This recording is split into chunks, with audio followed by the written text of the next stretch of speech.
Non, merci. En plus, je trouve que c'est bien d'avoir parlé de Jean Piasser, que nous avons connu, et qui effectivement a été à l'Association française des psychologues scolaires l'animateur de notre commission histoire. Effectivement, les deux ouvrages que tu as cités ont été publiés et doivent être encore disponibles, peut-être, dans les publications de l'AFPEN. Ça, je voudrais vérifier, parce que c'est quand même assez ancien. De même que le document de psychologie scolaire qui a été mentionné. Peut-être en gardons-nous encore quelques exemplaires qu'on pourrait peut-être se procurer auprès de l'AFPEN. Bien, comme je le disais, à propos de cette longue marche qui nous a emmenés de 47 présentations et étouffement du plan Jean Avallon en 2017, enfin même avant d'ailleurs, parce que ça a démarré avant, donc dans cette longue marche, je voudrais aborder les premiers pas, ce que j'ai appelé le temps des pionniers. Alors c'est vrai que notre discipline, la psychologie de l'éducation, c'est pas une discipline très ancienne, hein. Au regard des temps géologiques, c'est rien du tout. On prétend, c'est peut-être vrai, que ce serait né aux États-Unis. À la toute fin du XIXe siècle, il y avait un psychologue qui s'appelait Stanley Hall, qui avait créé, inventé, en tout cas, quelque chose qu'il appelait la clinique de l'écolier. En 1895, un de ses disciples, Lionel Whitmer, sur les fondements de ce qu'avait dit Stanley Hall, a créé une consultation à l'université de Pennsylvanie. C'est un petit peu, en fait, cette consultation de l'université de Pennsylvanie, c'est un petit peu l'ancêtre de nos centres de guidance, CMP, CMPP, c'était tout à fait dans cet esprit-là. Ça s'adressait spécialement à des enfants, à des élèves qui présentaient des difficultés d'apprentissage et ou des difficultés de comportement scolaire. En d'autres termes, ça concernait un petit peu tous ces enfants qui ne répondaient pas aux attentes de l'école. Et c'est dans cette voie-là aussi que, peu de temps après, hein, en France, en 1905, Alfred Binet et Théodore Simon mettent au point leur échelle métrique de l'intelligence, et ceci, d'ailleurs, presque pour répondre à une commande, puisque en France aussi, tous ces enfants qui ne répondaient pas aux attentes de l'école, il y en avait un nombre considérable. La première classe de perfectionnement était créée à Lyon en 1905, hein, et on peut dire que Binet et Simon travaillaient vraiment là, sur le vif, à flux tendu presque, pour essayer de faire en sorte que l'orientation de ces enfants vers ces classes de perfectionnement ait un peu de teinture scientifique de leur point de vue. On peut dire d'ailleurs que, enfin c'est mon point de vue, hein, que Binet, avec son test d'intelligence, c'est que la pratique des tests d'intelligence, nous psychologues de l'éducation nationale, nous plaise ou non, on peut dire que Binet est un petit peu le grand-père quand même, hein, de la psychologie de l'éducation nationale.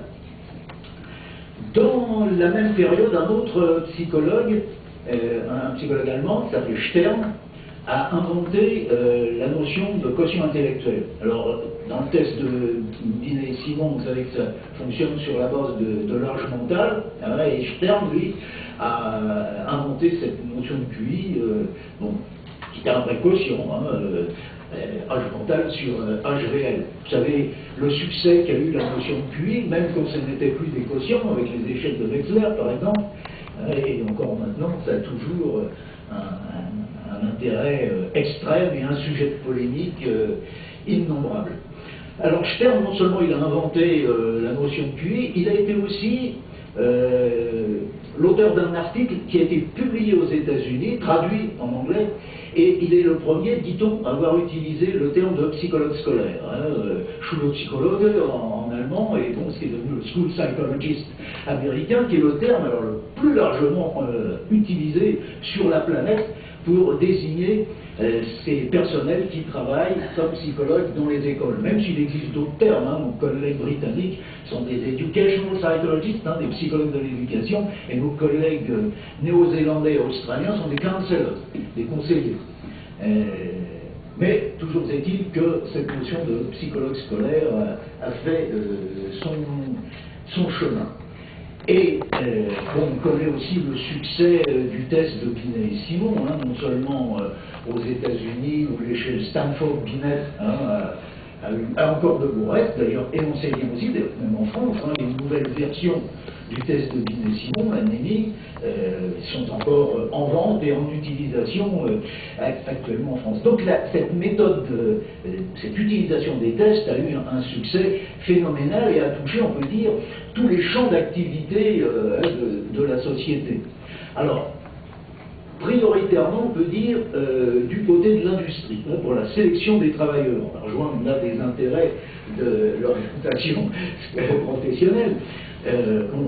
Avec Taylor, hein, dont l'ouvrage majeur, Principles Scientific Management, hein, les principes de l'organisation scientifique du travail, avait comme objectif, hein, comme on dit, the right man in the right place, hein, mettre l'homme qu'il faut à la place qu'il faut, en sélectionnant sur la base des aptitudes. Mais la plus grande utilisation des tests de sélection, c'était par l'armée américaine, avant que l'Amérique entre dans la Première Guerre mondiale, où on a sélectionné les futurs combattants sur la base de ces tests d'aptitude. Alors,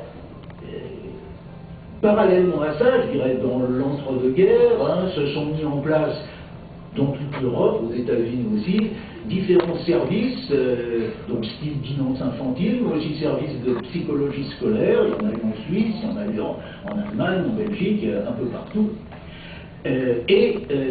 On peut dire que ces orientations de la psychologie appliquée à l'écolier ont subi de multiples influences. Alors bien entendu l'influence de l'orientation professionnelle, qui est née, je ne dis pas de sottise, j'espère autour de 1920 en France, hein, et puis bien d'autres influences, l'influence de la psychiatrie de l'enfant, de la pédopsychiatrie, l'influence de la psychanalyse, l'influence aussi du mouvement de l'éducation nouvelle, qui a été aussi très important dans la mise en place ultérieure de la psychologie scolaire. Arrive la Seconde Guerre mondiale, avec tous les catastrophes, les malheurs qu'a entraîné, et dans la résistance à l'occupant nazi, se crée en France un regroupement des réseaux de résistance au sein du Conseil national de la résistance, le CNR.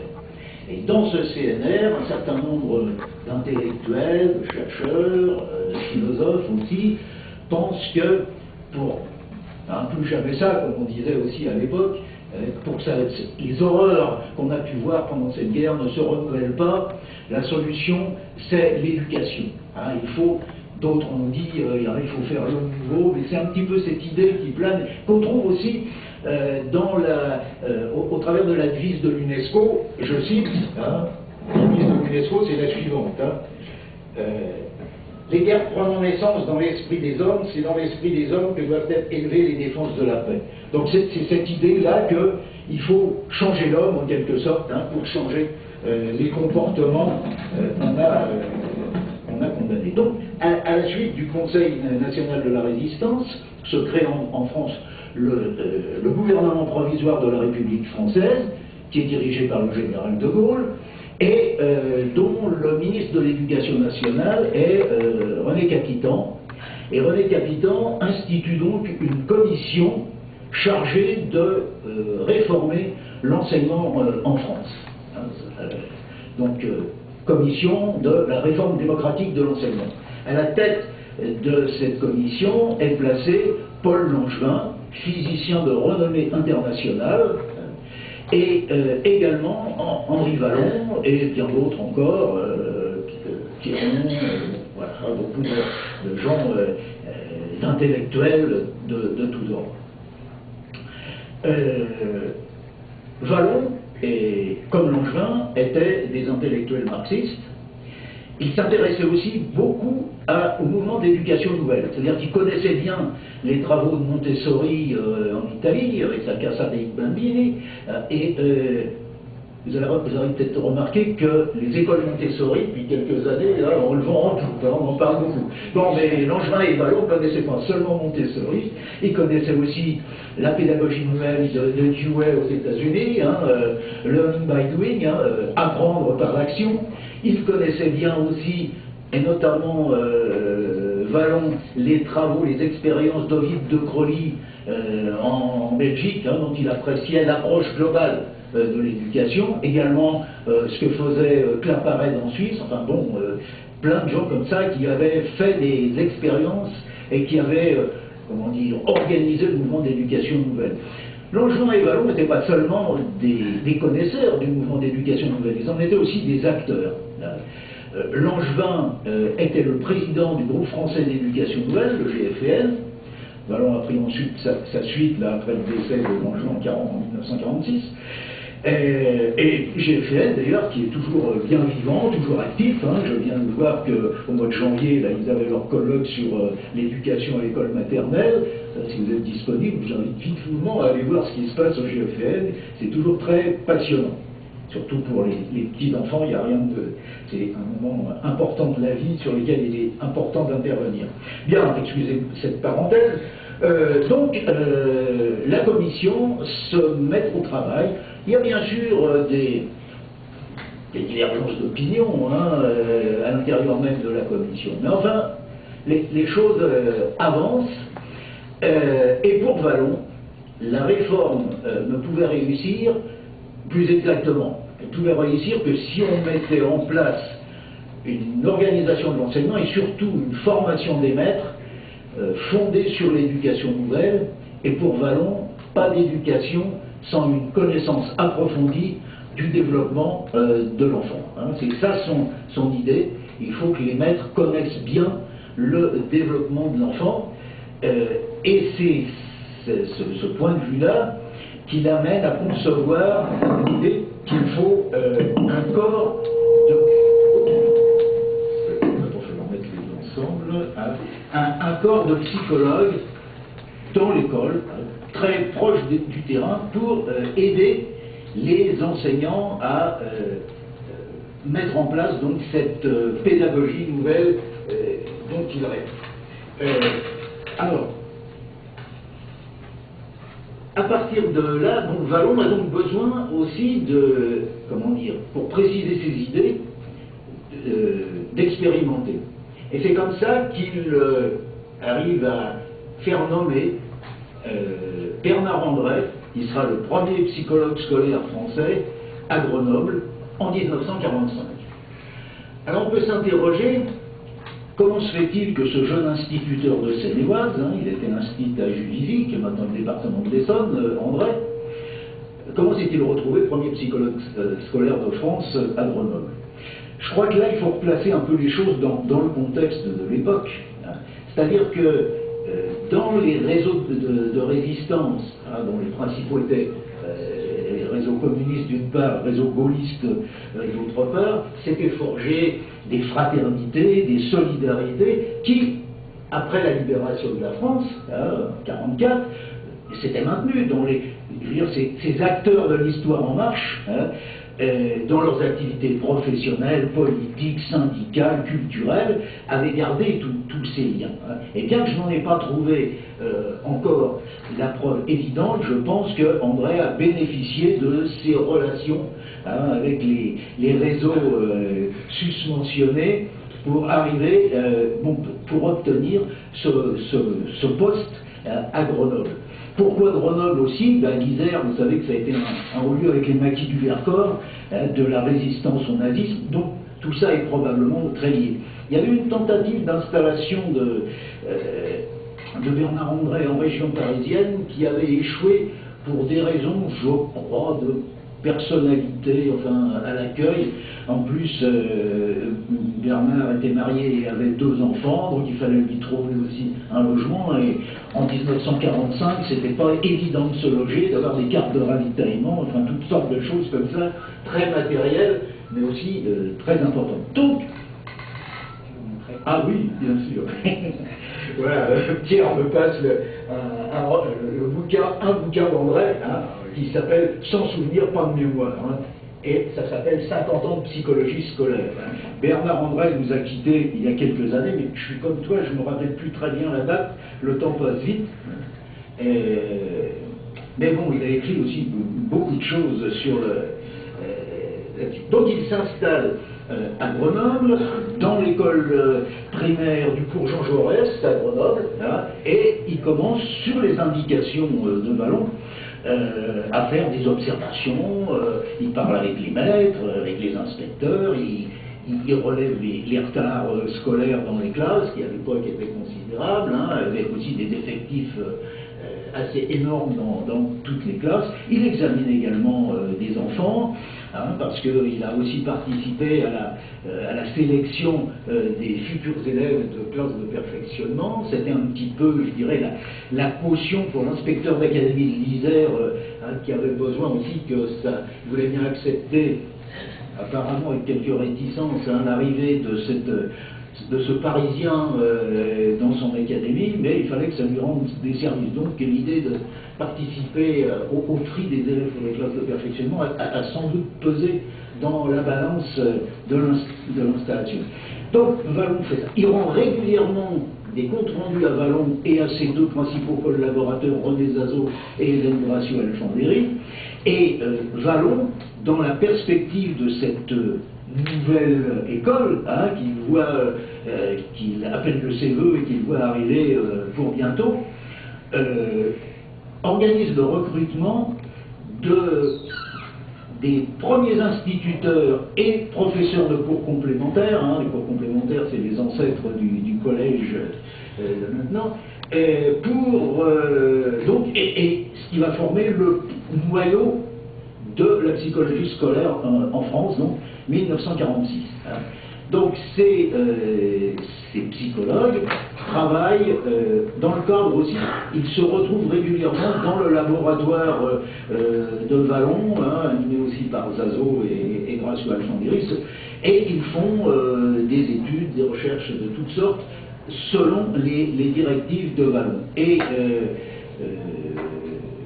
ces travaux qu'on retrouve d'ailleurs dans les bulletins des diverses associations qui sont constituées au fil des années, on retrouve des articles donc sur l'étude des disciplines, sur l'analyse, les facteurs favorisant ou au contraire défavorisant les apprentissages, enfin toutes sortes, plein de choses de cette façon. Hein. Alors, et ce contact direct entre Vallon et le terrain lui permet d'élaborer sa conception de la psychologie scolaire qu'il va reporter ensuite dans la commission de la réforme, dans le plan qui s'appelle peut-être encore Langevin Vallon à l'époque, hein, mais enfin dans le projet de la commission de réforme, et qu'on retrouve d'ailleurs dans le titre 4 du plan Langevin Vallon, où est décrit en gros le rôle de la psychologie scolaire. Selon lui. Alors, de quoi s'agit-il? Je l'ai dit déjà, hein, pour Vallon, il faut que les maîtres soient formés à l'éducation nouvelle. Il faut aussi qu'ils connaissent bien le rôle, le développement de l'enfant. Et c'est dans cette perspective-là que les psychologues scolaires doivent travailler. Hein. C'est-à-dire que le rôle des psychologues scolaires, je cite à nouveau, hein, il faut connaître l'enfant et découvrir les causes intellectuelles, caractérielles et sociales de son comportement scolaire. C'est ça la mission du psychologue, hein, que donne Vallon aux psychologues scolaires de l'époque. Et faisant cela, il s'agit, il les met en garde contre deux dangers. Hein.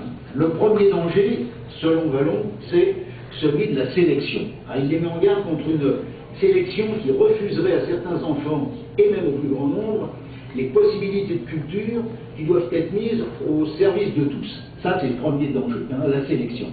Et le deuxième danger contre lequel il met en garde les psychologues, hein, c'est celui de l'enregistrement stérile de situations que leur simple constatation fait alors tenir pour définitivement établies, nécessaires, inévitables. On sait. Alors, on retrouve ceci dans un article de Vallon qui s'appelle « Pourquoi des psychologues scolaires ?», un numéro spécial de la revue Enfance de novembre-décembre 1952. On sait que eh bien, les psychologues n'ont pas su toujours éviter ces deux dangers, bien entendu. Donc, on travaille de cette manière-là, et il y a en fait, dans la conception de Vallon, un double volet. Hein.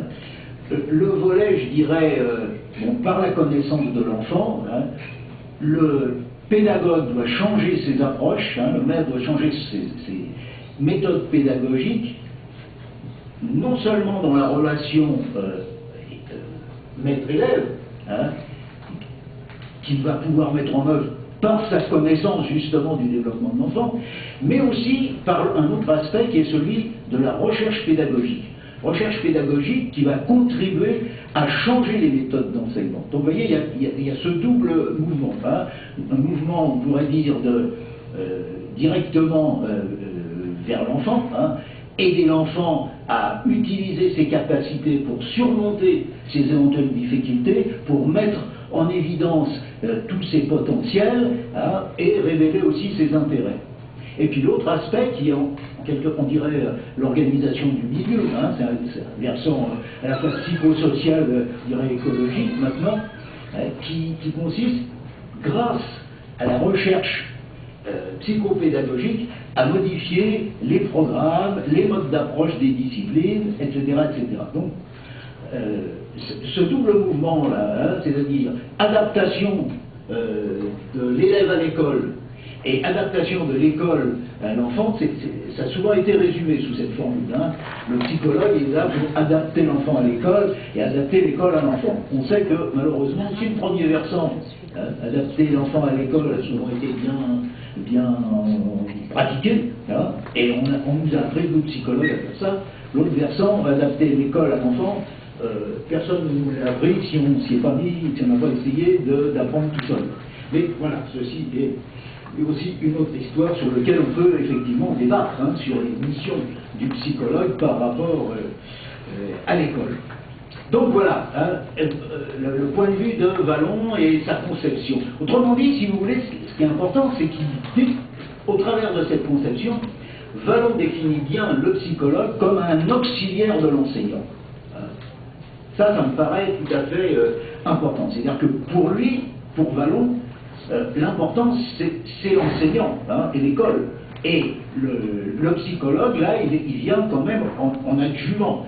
Important, certes, hein, mais c'est pas lui qui est le maître du changement. Hein. Il participe au changement, il va apporter les éléments du changement, mais ce n'est pas lui qui est à la manœuvre, hein, en première ligne, c'est le maître, hein, avec ses élèves.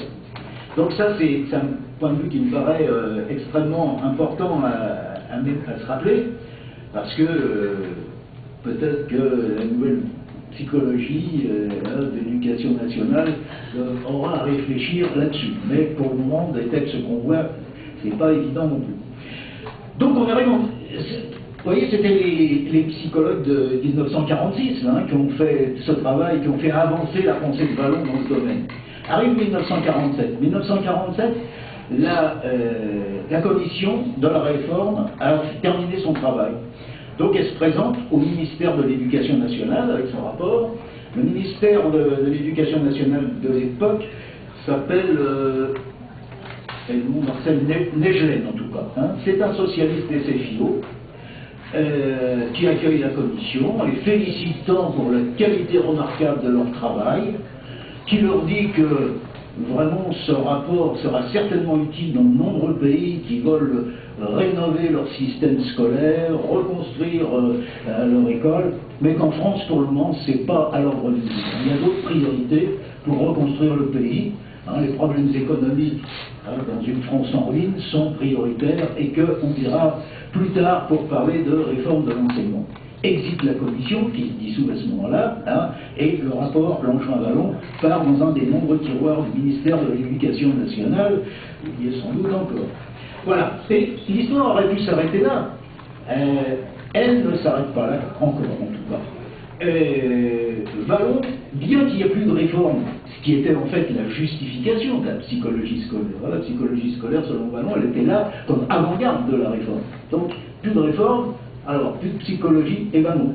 En fait, Vallon, il continue à former les instituteurs pour devenir des psychologues scolaires.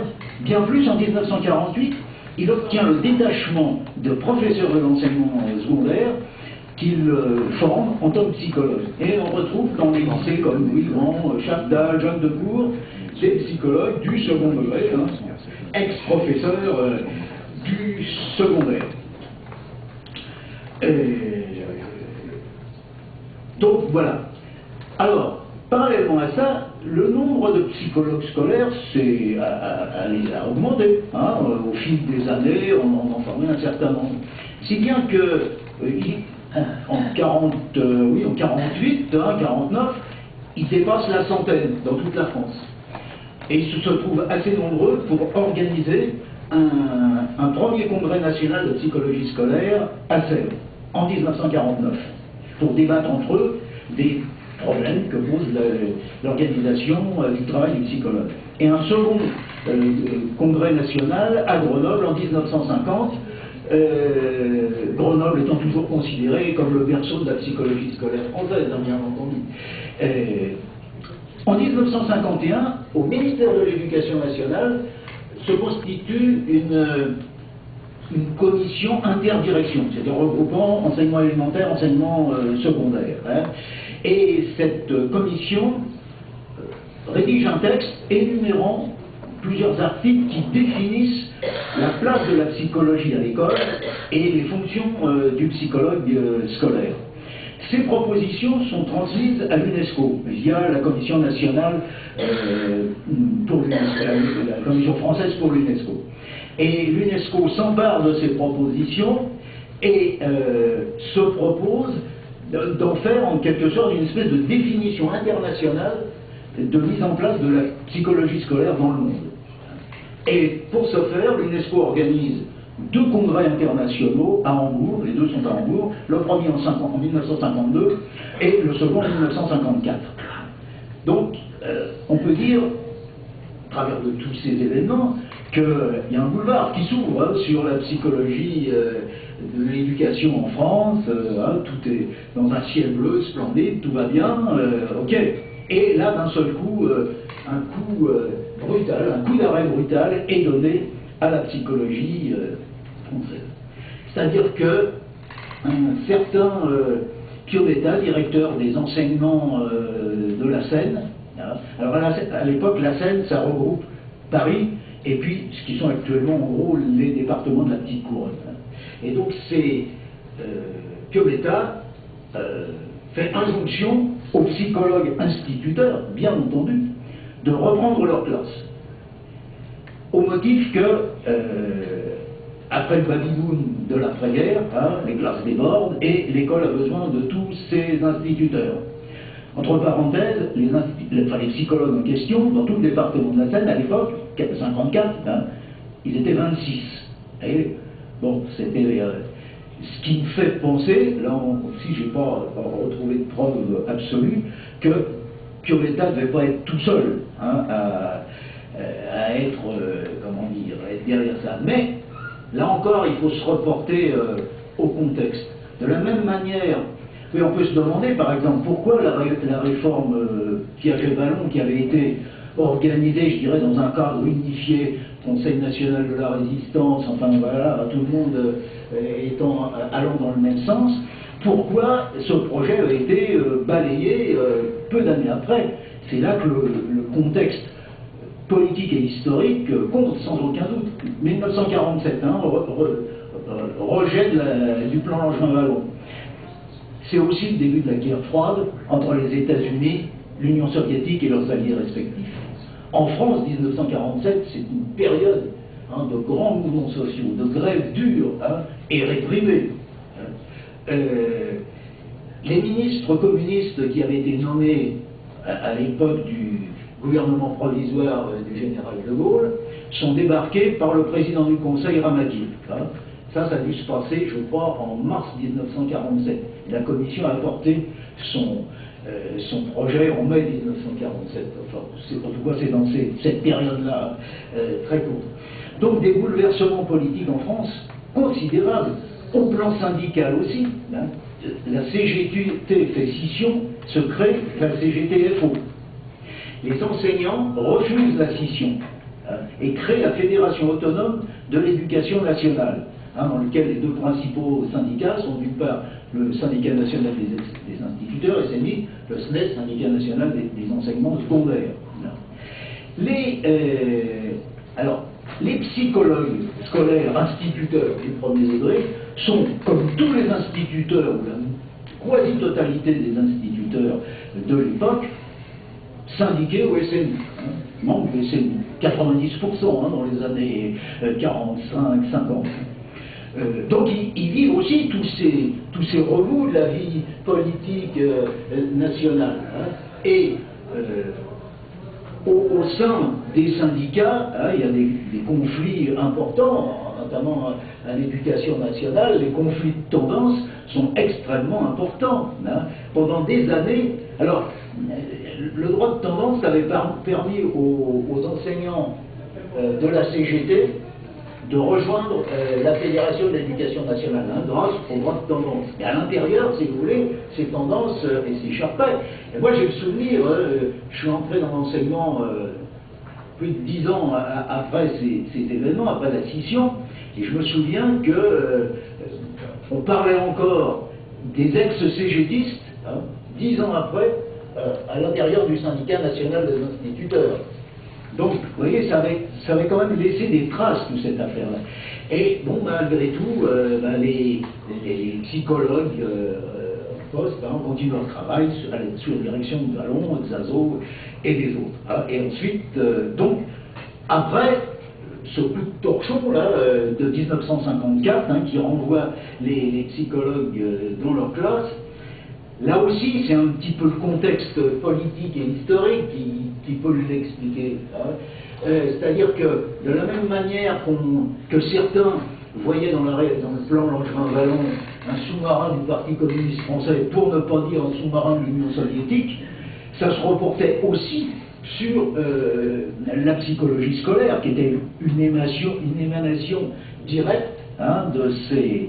Enfin, on ne peut pas imaginer à l'époque ce qu'était l'hystérique anticommuniste, comme on disait parfois à cette période, mais c'était vraiment quelque chose d'extrêmement, et qu'on a du mal à imaginer. Malgré tout, les psychologues continuent de travailler sous la direction de Vallon et de Zazo et de quelques autres. Et alors, mais que se passe-t-il? Il n'y a plus de psychologues scolaires, il n'y a plus de formation. Est-ce que c'est la fin de l'histoire? Est-ce que les psychologues de 1954 pourraient plagier la chanson des communards de 1871 en changeant juste un mot? Tout ça n'empêche pas Nicolas que la psycho allait de point mort, tout ça n'empêche pas Nicolas que la psycho a rien à voir. Remplacer commune par psycho.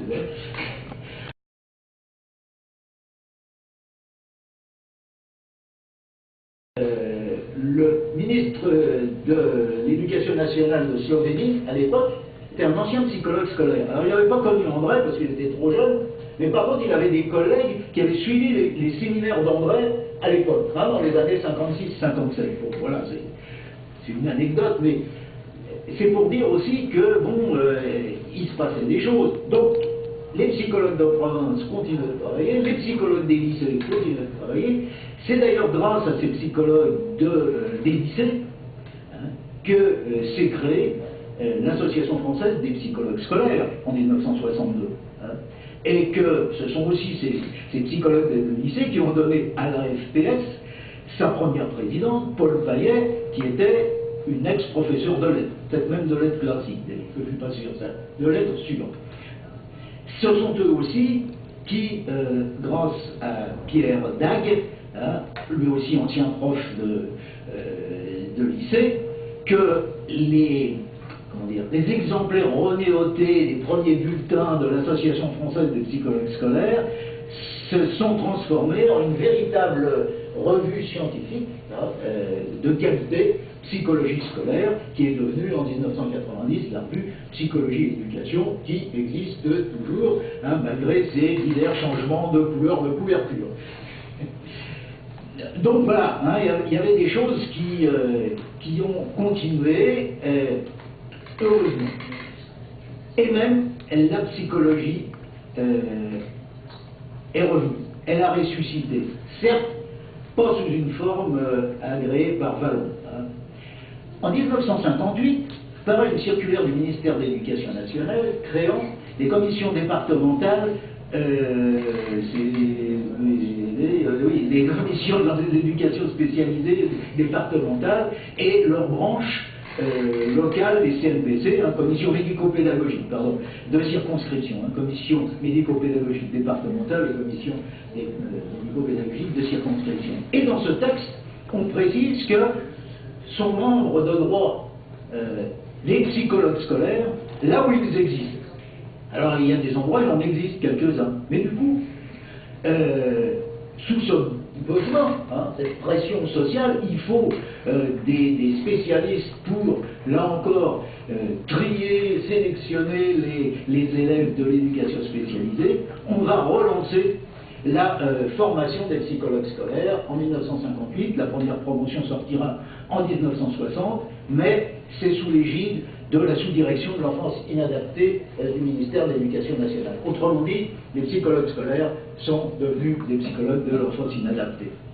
Donc, l'idée plutôt révolutionnaire de Vallon, alors, sous l'influence de l'inspecteur Lemaître, qui a relancé donc cette idée, et qui a sorti une circulaire qui n'est jamais parue au bulletin officiel, on retrouve dans cette circulaire de petites idées issues d'Henri Vallon, mais vraiment très peu. La fonction du psychologue scolaire, ce sera quand même de participer au dépistage. Mais il y avait déjà des ambiguïtés chez les anciens psychologues. André raconte comment, pour lui, le dépistage c'est quelque chose d'important. Il y a des échanges comme ça avec des collègues, en contradiction avec certains autres. Donc voilà, ça renaît comme ça. Donc, c'est pas la fin de la psychologie scolaire, on est juste à la fin d'une étape et au début d'une autre. Mais, comme disait Kipling, ceci est une autre histoire, j'espère pouvoir raconter un jour. J'ai envie de dire, en guise d'épilogue, et maintenant, le psychologue nouveau est arrivé. Et que faire Comme on le rappelait tout à l'heure, ces nouveaux psychologues, il va falloir qu'ils se forgent une identité professionnelle. Ils n'ont plus du tout la culture des anciens, ils ne sont pas, pour la plupart d'entre eux, passés par l'enseignement, et donc ça fait une autre population extrêmement différente. Pour autant, je pense que pour se forger une identité professionnelle, on a aussi besoin de savoir d'où on vient. C'est pourquoi cette filiation historique entre les pionniers de la psychologie scolaire et les nouveaux psychologues de cette année me paraît importante pour eux. Voilà, je terminerai donc l'étape à ce point et je vous remercie de votre attention.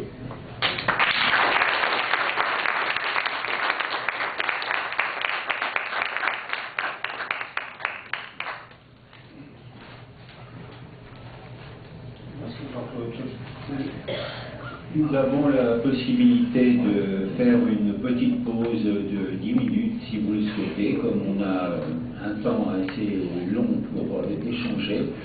Donc, avant, avez-vous des questions? Souhaitez-vous certaines commentaires, précisions? Ginette, qui a... Oui. Ah oui. Oui, tu veux? Oui, peut-être un numéro, ce que je dis, ce serait mieux.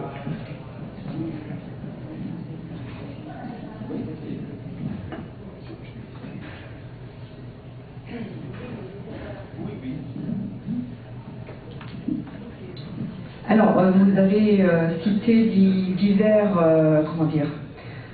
divers courants dans lesquels s'enracinait, on va dire, la psychologie scolaire et sa pratique. Vous n'avez pas cité la philosophie. Oui, et j'aurais dû toute la psychologie. Alors voilà, sauf que je pense que pour faire le lien entre l'histoire de nos métiers, de la profession de psychologue plus largement, on ne peut pas, dans l'école, ne pas interroger les liens avec la philosophie et notamment le corps des enseignants en philosophie. Voilà, puisque quelque part c'est presque eux qui enseignent la psychologie à l'école. Voilà. Donc ça, mais on y reviendra peut-être. C'est un peu une de mes marottes. La deuxième, parce que je pense que ça nous permet peut-être de penser autrement la difficulté, les freins, les allers-retours que la profession a eu du mal, voilà, qui ont fait que la profession a du mal à être reconnue et installée dans le paysage de l'éducation nationale. Ma deuxième question, du coup je l'ai oubliée. Si, c'était, mais c'est vraiment un détail très pratico-pratique. Les premiers psychologues scolaires que vous citez, sous quel, donc ils étaient issus du corps enseignant, mais sous quel, comment techniquement avaient-ils des postes? Est-ce que c'était des postes entiers ou est-ce qu'ils faisaient ça, on va dire, de façon à la marge, en prenant sur eux-mêmes les missions qu'on leur donnait? Par qui leur étaient données ces missions? Puisqu'il y a un problème visiblement de reconnaissance, c'est d'où leur venaient ces missions et à quel point l'institution leur reconnaissait ou leur attribuait ces missions. Alors, les premiers psychologues scolaires, instituteurs, étaient en position de détachement le temps de la formation qu'ils suivaient avec Vallon et ses collaborateurs. Et ensuite, ils étaient nommés, alors en principe, dans le poste qu'ils avaient quitté comme instituteurs, mais pas toujours. Mais c'était... Donc ils suivaient, je dirais, la règle qui s'appliquait à tous les instituteurs à l'époque. Et ensuite, ils étaient, comme tous les instituteurs aussi, sous la responsabilité de leur inspecteur de circonscription, qui était plus ou moins bien informé. Enfin bon, les courriers de André à ce sujet sont extrêmement intéressants pour voir les difficultés. D'ailleurs, c'est vrai que quand on leur envoie des psychologues scolaires dans leur classe en 1954, c'était la première manifestation publique, on peut dire, du problème du statut de l'identité. Mais dans une lettre de 1946, adressée par André à Zazo, il se plaint aussi de cette situation, de s'est démêlé avec l'inspecteur d'académie de l'ISER, et il dit textuellement que son statut d'instituteur est en contradiction avec ses responsabilités de psychologue. Donc vous voyez, et ça on peut penser que Vallon il n'avait pas eu cette affaire-là, parce qu'il ne connaissait pas le monde de l'école, il connaissait pas trop le monde, je dirais, de l'administration de l'éducation nationale, et il n'avait pas vu, alors, deux choses. D'une part, les difficultés, le rôle de la hiérarchie, les difficultés de relations hiérarchiques entre les personnels et leurs supérieurs. Une autre chose aussi qu'il n'avait pas vue, c'était le sentiment de rivalité qui pouvait s'instaurer entre les psychologues scolaires et les instituteurs restés sur le terrain. Ça, c'est à l'époque où j'avais préparé ma thèse sur la fonction de psychologue scolaire, c'était une question que j'avais beaucoup étudiée, et effectivement, ça revenait assez souvent. À savoir que les psychologues scolaires, c'était des gens qui avaient quitté la classe, qui avaient quitté le cambouis, si on peut dire, et puis pour se trouver, alors certains allaient dire jusqu'à dire une planque, en tout cas, il n'y avait pas d'élèves en permanence sur le dos. Et ça, je pense que Vallon avait pensé que en prenant des instituteurs, il avait des gens qui connaissaient bien le système scolaire, qui connaissaient bien l'école, et à mon avis, là c'était une erreur, pour deux raisons. Parce que c'est pas parce que vous avez fait 10 ans d'instituteur dans un cours préparatoire ou un cours moyen, deuxième année, que vous connaissez le fonctionnement de l'école. Moi je me souviens des premières années d'institut, quand j'ai mis les pieds dans une école maternelle pour la première fois. Ah oui, comme tout le monde, il a fallu que j'apprenne que l'école maternelle, ça ne fonctionnait pas tout à fait comme l'école primaire, surtout à cette époque-là. Bon, voilà, des choses comme ça. Et cette rivalité psychologue-enseignant, c'est quelque chose qui est... Enfin, ça fait partie des freins aussi de l'installation de... parce que... Bon, même s'il n'y avait pas d'augmentation de salaire pour les psychologues, pour les instituteurs qui devenaient psychologues scolaires, pour autant il y a une espèce de promotion sociale, promotion culturelle en tout cas, qui marquait la différence d'une certaine manière.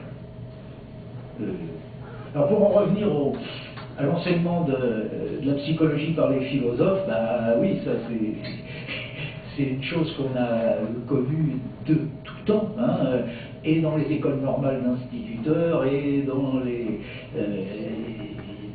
SP maintenant, peut-être, il y a peut-être un peu plus de psychologues, je suis pas sûr, bon, voilà, ça c'est un vrai problème. Hein.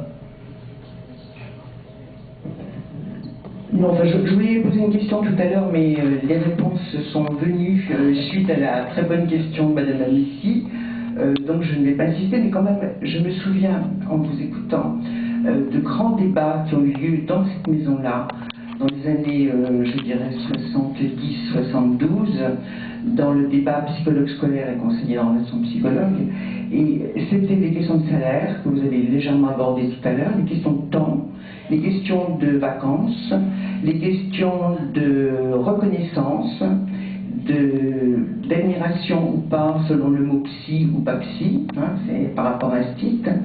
Et je crois qu'on s'est pas mal empoigné là-dessus à cette époque, puisqu'il y en avait qui faisaient 32 heures, les conseillers d'orientation, les autres faisaient 27 heures, les salaires des COP étaient un peu plus élevés, genre PEGC, ceux des PEGC, les psychologues scolaires, les nous, on ne gagne pas assez. Et puis, comme suggérait derrière moi Micheline, et les vacances. Les vacances, parce que nous, les COP, on n'est pas à toutes les vacances, et vous, les psys, vous aviez beaucoup de vacances. Bon, voilà. Donc les questions étaient abordées là, dans les réponses à... Bon, je ne suis pas une théoricienne, hein, je suis une praticienne, donc... alors, il y a cette question à vous, je vous l'ai posée, donc c'est fait. Et je voulais quand même faire remarquer à Pierre tout à l'heure, j'étais un peu étonnée que tu ne dises pas que dans ce grand corps, il y a beaucoup de femmes. Il y avait des images, moi, vous êtes 3 hommes là à la table, vous êtes super sympas, on vous adore, mais alors le corps des conseillers, des psychologues, c'est souvent des nanas, excusez-moi, hein, et on ne parle pas des femmes, on ne met jamais au féminin, et alors moi, la première femme qui m'a formée à la suite de Micheline, c'est Huguette Desson-Fredge, elle est dans la salle, j'étais la promo de Anne-Marie Machtou et de Francine Grosbras qui sont dans la salle, et là on ne les cite pas, c'est comme si elles n'existaient pas. Ah, Personne qui vous empêche de faire un travail historique. Hein. Ah non, mais on va le faire, t'inquiète, avec les histoires de vie que j'ai introduites ici dans cette maison, grâce à Michel Hutton. Voilà. L'histoire est toujours faite par les hommes. Alors on va la faire, les nanas. Oui, je peux répondre. À la SPS, notre première présidente était Paul Payet. Hein, non, je pense qu'il y avait des femmes qu'il faudrait citer et qu'on n'a pas citées, parce que c'est un vieux problème. Je voudrais parler de l'avenir. Et quand Vallon disait que les psychologues scolaires devaient être des adjuvants de l'enseignant, je pense qu'aujourd'hui encore, et j'ai 26 ans d'expérience d'institutrice actuelle, et je pense que le psychologue fait toujours la faute. Je sais, et toi tu ne sais pas. Hein? Je vois l'enfant différemment, et toi tu ne sais pas. Et il y a toujours un hiatus énorme quand un psychologue n'y met pas beaucoup de précautions, avec un enseignant qui se défonce, des fois pour 1 cas, pour 2 cas, pour 5 cas, et dans certains 18e arrondissements, pour 20 cas. Hein. Et je pense que le monsieur qui vient, ou la dame, parce que c'est effectivement beaucoup plus souvent des dames, elle vient faire une leçon, et quand il n'y a pas de solution, je peux vous dire que ça commence exactement par ces mots, ben, je viens vous aider pour... je viens vous donner des conseils. Des conseils, j'ai 26 ans d'expérience, j'ai fait l'école normale, quand c'était encore l'école normale, parce que Paris a été la dernière fonctionnaire en école normale. J'ai une note administrative très intéressante, si vous voulez je vous le montre, et des conseils, non, c'est l'enfant qui a besoin d'un soutien. Moi, je vais très bien.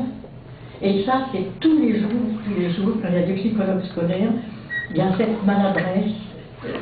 Il n'y a pas de solution quelquefois, et quand il n'y a pas de solution, c'est le drame, parce qu'il faut me donner des conseils à quelqu'un qui se défonce depuis 6 mois, parce qu'il faut dire que compte tenu du manque de postes, eh bien quand vous signalez un enfant, vous avez une réponse du psychologue scolaire, au mieux 3 mois après, et quelquefois 6 mois après.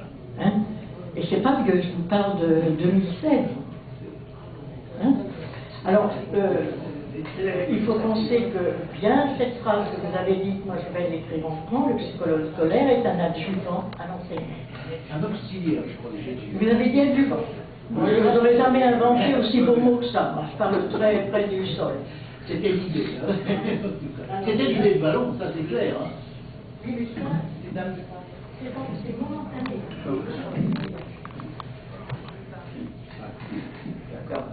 Moi j'ai le micro et j'en profite, donc Catherine Remernier, puisque c'était sur le passage.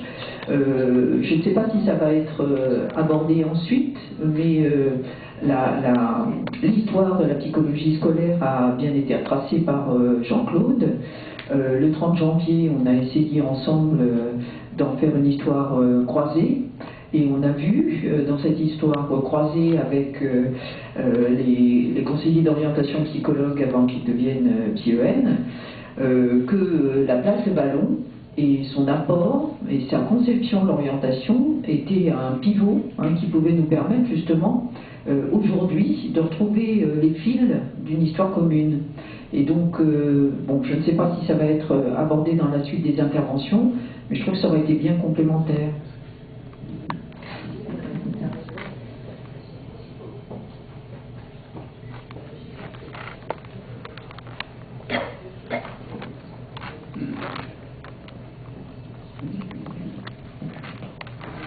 Oui, je voulais, Roger Lécuyer, je voulais revenir au grand-père, c'est-à-dire à Binet, sur un détail, mais un détail qui me paraît important parce qu'il a une importance historique.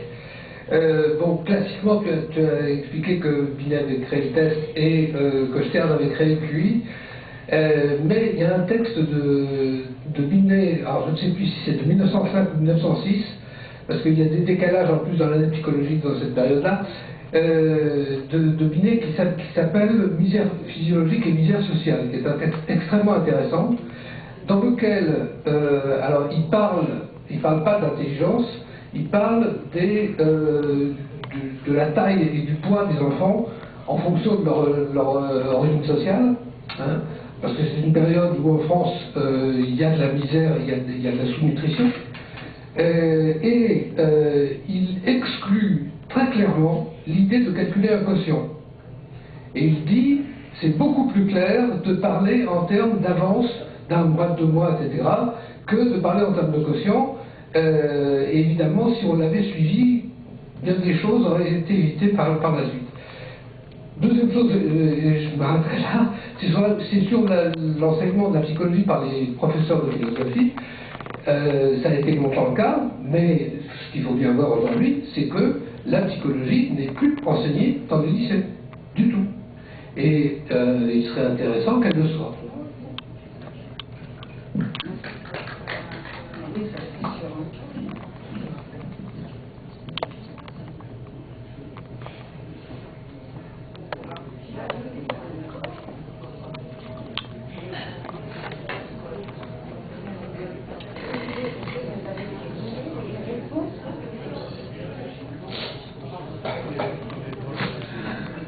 Donc Laurent Chazela, président de la FPN, merci Jean-Claude pour cette brève histoire de la psychologie scolaire.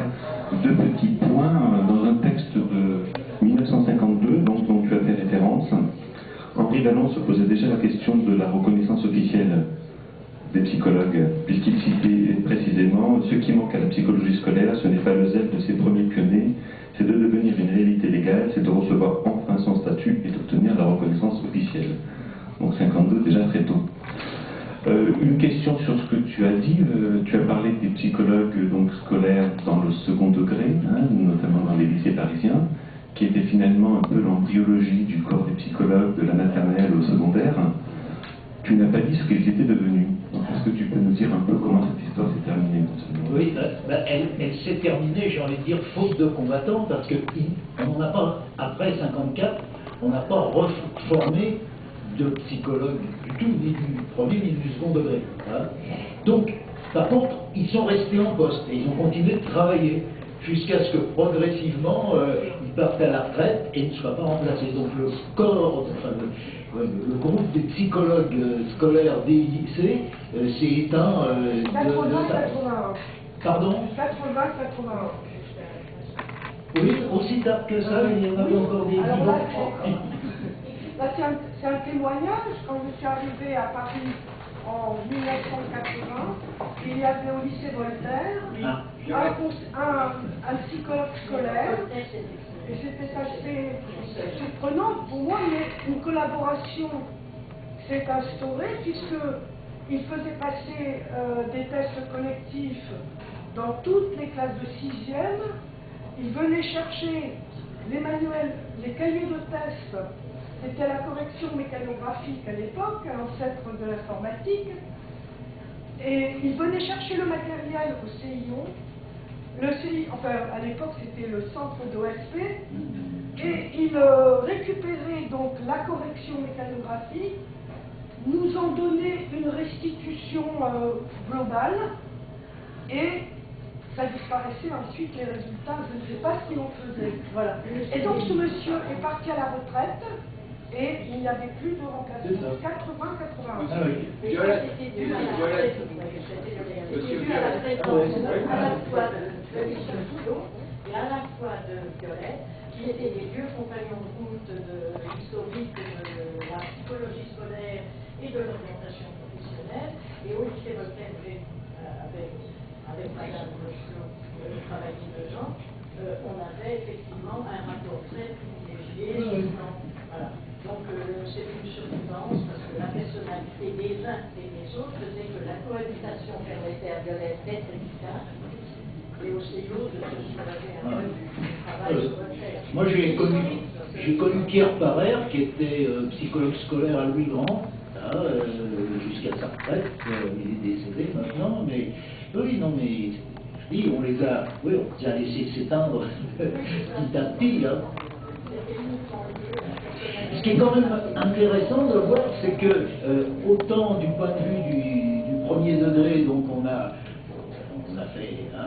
arrêté des choses, et curieusement, il devait y avoir au ministère de l'Éducation nationale, du côté de la direction des enseignements secondaires, un petit peu plus de tolérance pour maintenir les choses en l'état, hein, sans les renouveler. Mais...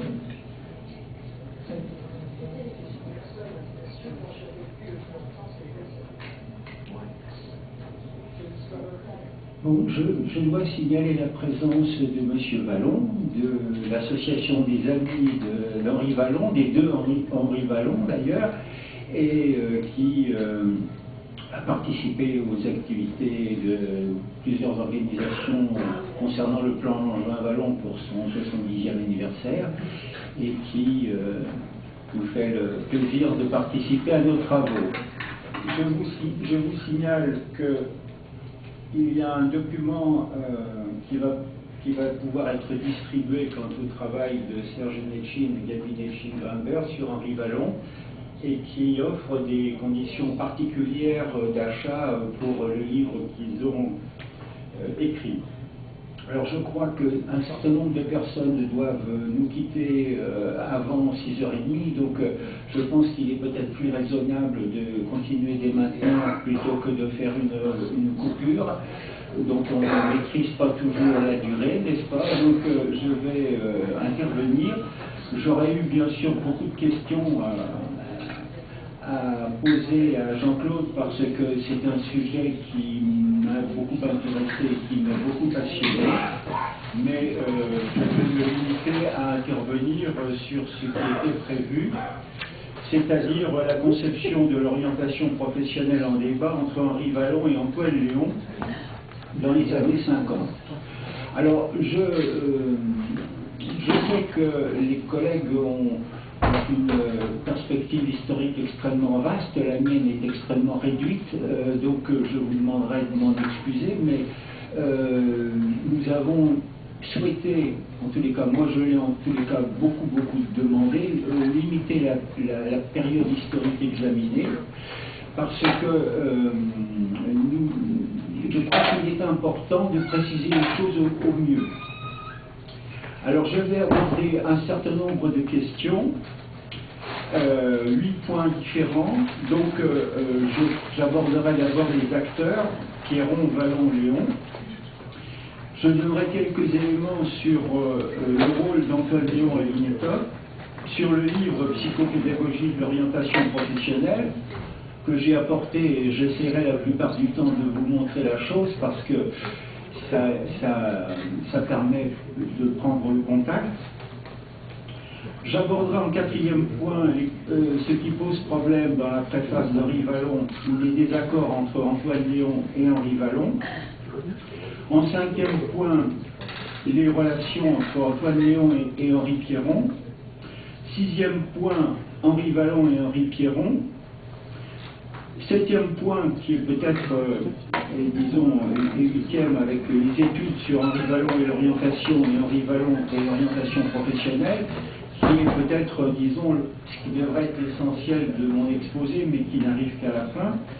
Et ensuite, je vous présenterai une conclusion. Alors, mon exposé est fait des éléments parfois assez disjoints, d'une recherche en cours. Je vous demande de m'excuser parce que parfois ce sera de l'ordre du témoignage, souvent des études de texte, parfois ce seront des préalables très longs, mais que je trouve indispensables.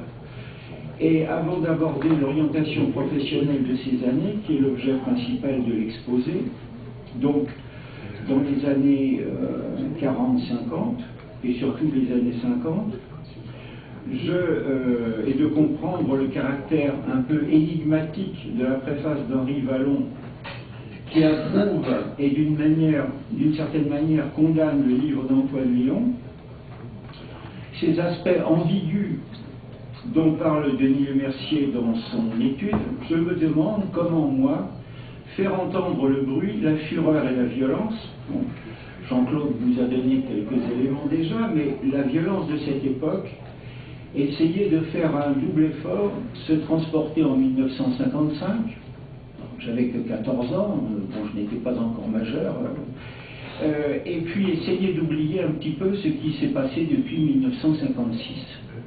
C'est sûrement le plus difficile. Parce qu'évidemment, les acteurs de l'époque ne savaient pas ce qui allait se produire ensuite. C'est une banalité, mais elle est très importante pour comprendre l'histoire.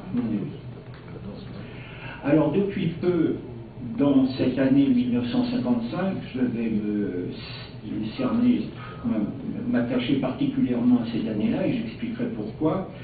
Depuis peu, au début des années 50, c'est la guerre froide, qui impose la confrontation de deux blocs en tous les domaines. C'est la guerre, à la fois en Corée et en Indochine, avant de se déclencher en Algérie. C'est une guerre qui figure un passé qui est encore très très présent et qui pour beaucoup va être le seul horizon de ces années. Alors pourtant, et de manière tout à fait contradictoire, et il faut en tenir compte, nombreux sont ceux qui pensent, parmi les communistes, qui joueront un grand rôle dans mon histoire et dans l'histoire de cette époque, qui pensent, du fait de la résistance et de leur rôle dans la bataille de la production, ils pensent que la prise du pouvoir est proche. Alors il faut se souvenir que le PCF, aux élections législatives de 1951, recueille près de 5 millions de voix et plus de 25% des suffrages. Il est en baisse par rapport à 1947, mais c'est encore un parti qui est le premier parti de France. Que le 5 mars 1953, pour citer une anecdote, lors de la mort de Staline, les députés français, à la quasi-unanimité, respectent une minute de silence à l'Assemblée nationale. Ce qui, évidemment, fait partie des événements historiques dont on ne parle plus, bien sûr, aujourd'hui.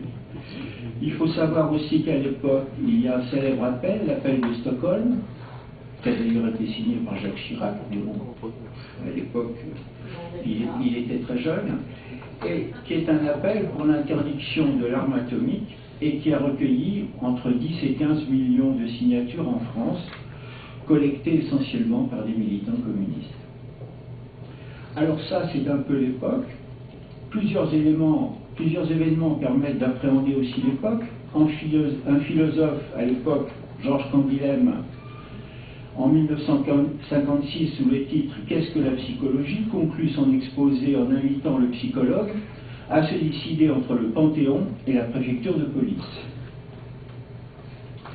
À l'époque, Maurice Requelin, futur successeur d'Henri Pierron à la direction de l'INETOP, dialogue durement, le dialogue dur était des deux côtés, il dialogue durement avec les psychologues, les psychiatres et les psychanalystes communistes, et il conclut ainsi une lettre qui a été reproduite dans la revue La Raison. La psychologie bourgeoise, entre guillemets, a certes beaucoup de défauts, mais elle a au moins une qualité, c'est d'exister. On voit le niveau du débat. C'est l'époque où un philosophe communiste, sous les titres de la psychotechnique à la sociologie policière, dénonce Henri Pierron, accusé de soutenir que, et je cite, la hiérarchie sociale du capitalisme se trouve justifiée par une prétendue hiérarchie intellectuelle fondée sur les tests psychotechniques. C'est à l'époque aussi, mais j'y reviendrai, où Henri Pierron, directeur de l'INETOP, en 1952, veut imposer aux élèves communistes de l'Institut, futurs conseillers d'OP, dans ce même amphithéâtre, où les deux promotions étaient réunies, de choisir entre leur parti et leur formation. Je reviendrai.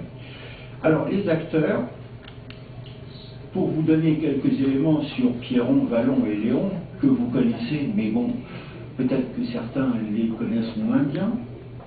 Pour ça, mon histoire n'est pas une histoire à deux personnes, mais plutôt à trois. Je donnerai les essentiels éléments de leur parcours. Alors, Pierron, 1881-1964, né à Paris, au quartier latin, comme beaucoup le savent, à l'angle de la rue Soufflot et du boulevard Saint-Michel, le 18 juillet 1881, agrégé de philosophie, donc c'est les psychologues philosophes, n'est-ce pas? Docteur en sciences naturelles en 1912, professeur au Collège de France de 1923 à 1951, fondateur de l'Institut de psychologie 1920 et de l'INOP en 1928 et directeur de l'INETOP de 1928 à 1962, président du GFN de 1931 à 1933 et vice-président de la commission Langevin-Vallon entre 1944 et 1947. Henri Vallon, 1879-1962, né à Paris, au quartier latin, le 15 juin 1879, élève de l'école normale supérieure. Vous savez à quel point le milieu universitaire vit des différences de formation et de qualification, n'est-ce pas? Donc c'est bien sûr très important. Agrégé de philosophie en 1902, docteur en médecine 1908, chargé de cours à la Sorbonne 1920-1937, docteur ès lettres 1925, professeur à l'INOP, INETOP 1929-1949 et au Collège de France 1937-1949. Président du GFN 1933-1935, secrétaire général à l'éducation nationale en 1944, donc à l'équivalence d'un ministre, député communiste de Paris en 1946, président de la commission de réforme de l'enseignement 1946-1947.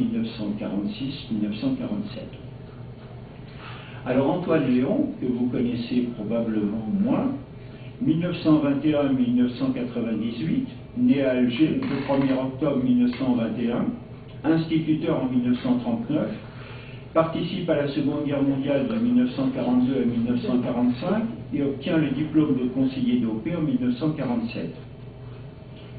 Il travaille ensuite 10 ans au service de recherche de l'INETOP, universitaire à partir de 1957 à Toulouse, Paris, Nancy.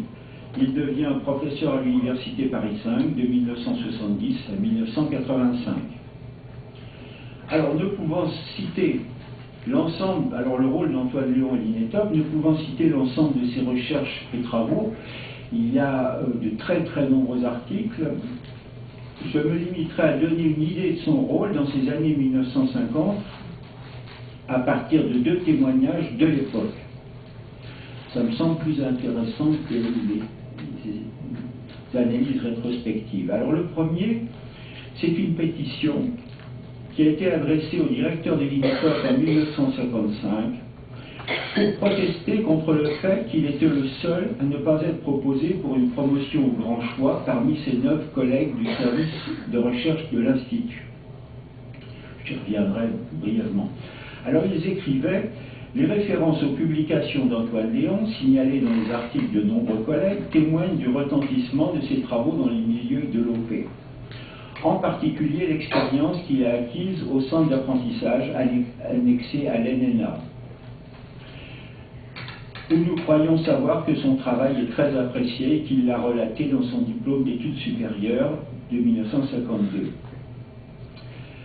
Alors, ça avait d'ailleurs suscité aux Journées nationales d'études de 1954 une intervention d'Henri Pierron qui rappelait qu'il fallait informer les enfants et les familles. Et je cite que c'est l'aspect éducatif de la tâche des conseillers d'orientation. Et nous estimons qu'Antoine Léon a grandement contribué aux efforts extrêmement intéressants dans cette voie, fait à l'INOP. L'expérience de l'initiative d'information réalisée à l'INOP revient pour la plus grande part. C'est lui qui, en outre, en a élaboré le plan. Enfin, il a pris une part importante à sa réalisation, ayant eu la charge pendant 2 années consécutives. Il a obtenu un plein succès auprès des enfants et des familles, pour ne citer que quelques chiffres, parce que vous savez que dans nos bilans d'activité, on a besoin de chiffrer les choses. Rappelons que 2 tiers des élèves de sa classe ont effectué les visites volontaires d'écoles professionnelles organisées le jeudi, pourcentage non égalé dans les autres classes, que les parents des élèves de sa classe invités à venir à l'INOP, d'abord pour une causerie d'information collective, puis pour les conseils individuels, se sont présentés dans des proportions de 95 à 100%. Ainsi, et c'était la conclusion, apparaît-il très clairement qu'Antoine Léon a suscité un très grand intérêt pour l'OP de la part des élèves et de leurs familles. Alors, le second document est un article de Maurice Reclin qui figure dans le numéro du BINOP du 25e anniversaire de l'Institut de 1953. Et Maurice Reclin, qui était alors directeur du service de recherche avant d'être directeur de l'Institut, écrivait: le rôle important de l'information plus ou moins complète des candidats au moment du choix professionnel a été mis en lumière par ce travail. En collaboration avec nos collègues du centre d'OP de l'Institut, nous avons essayé de suivre expérimentalement les modifications du choix professionnel primitif des élèves de 4 classes de FE d'études primaires, à qui nous apportions des éléments d'information de plus en plus nombreux sur un certain nombre de métiers.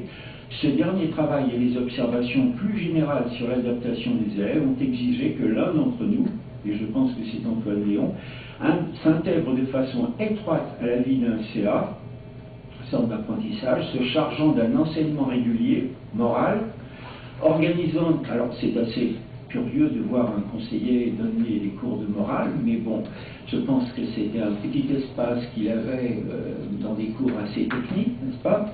Organisant des cours de rattrapage, rencontrant chaque semaine les autres professeurs, enquêtant à domicile auprès des familles, apprenant lui-même, en même temps que les apprentis, les rudiments du métier de fraiseur. Antoine Léon avait voulu passer le CAP de fraiseur.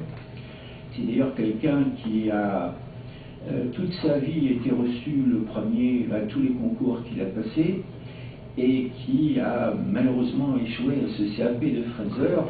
Alors évidemment, pour toute une série de raisons, la première étant que voir cet homme d'âge mûr passer son CAP avec les jeunes de l'enseignement technique, et puis autre difficulté, mais que vous connaissez bien, c'est qu'en général, les machines sur lesquelles l'on passe ne sont pas les mêmes que celles sur lesquelles on apprend, ce qui pose d'énormes problèmes. Bon. Donc ça, c'est un peu un témoignage de ces activités multiples.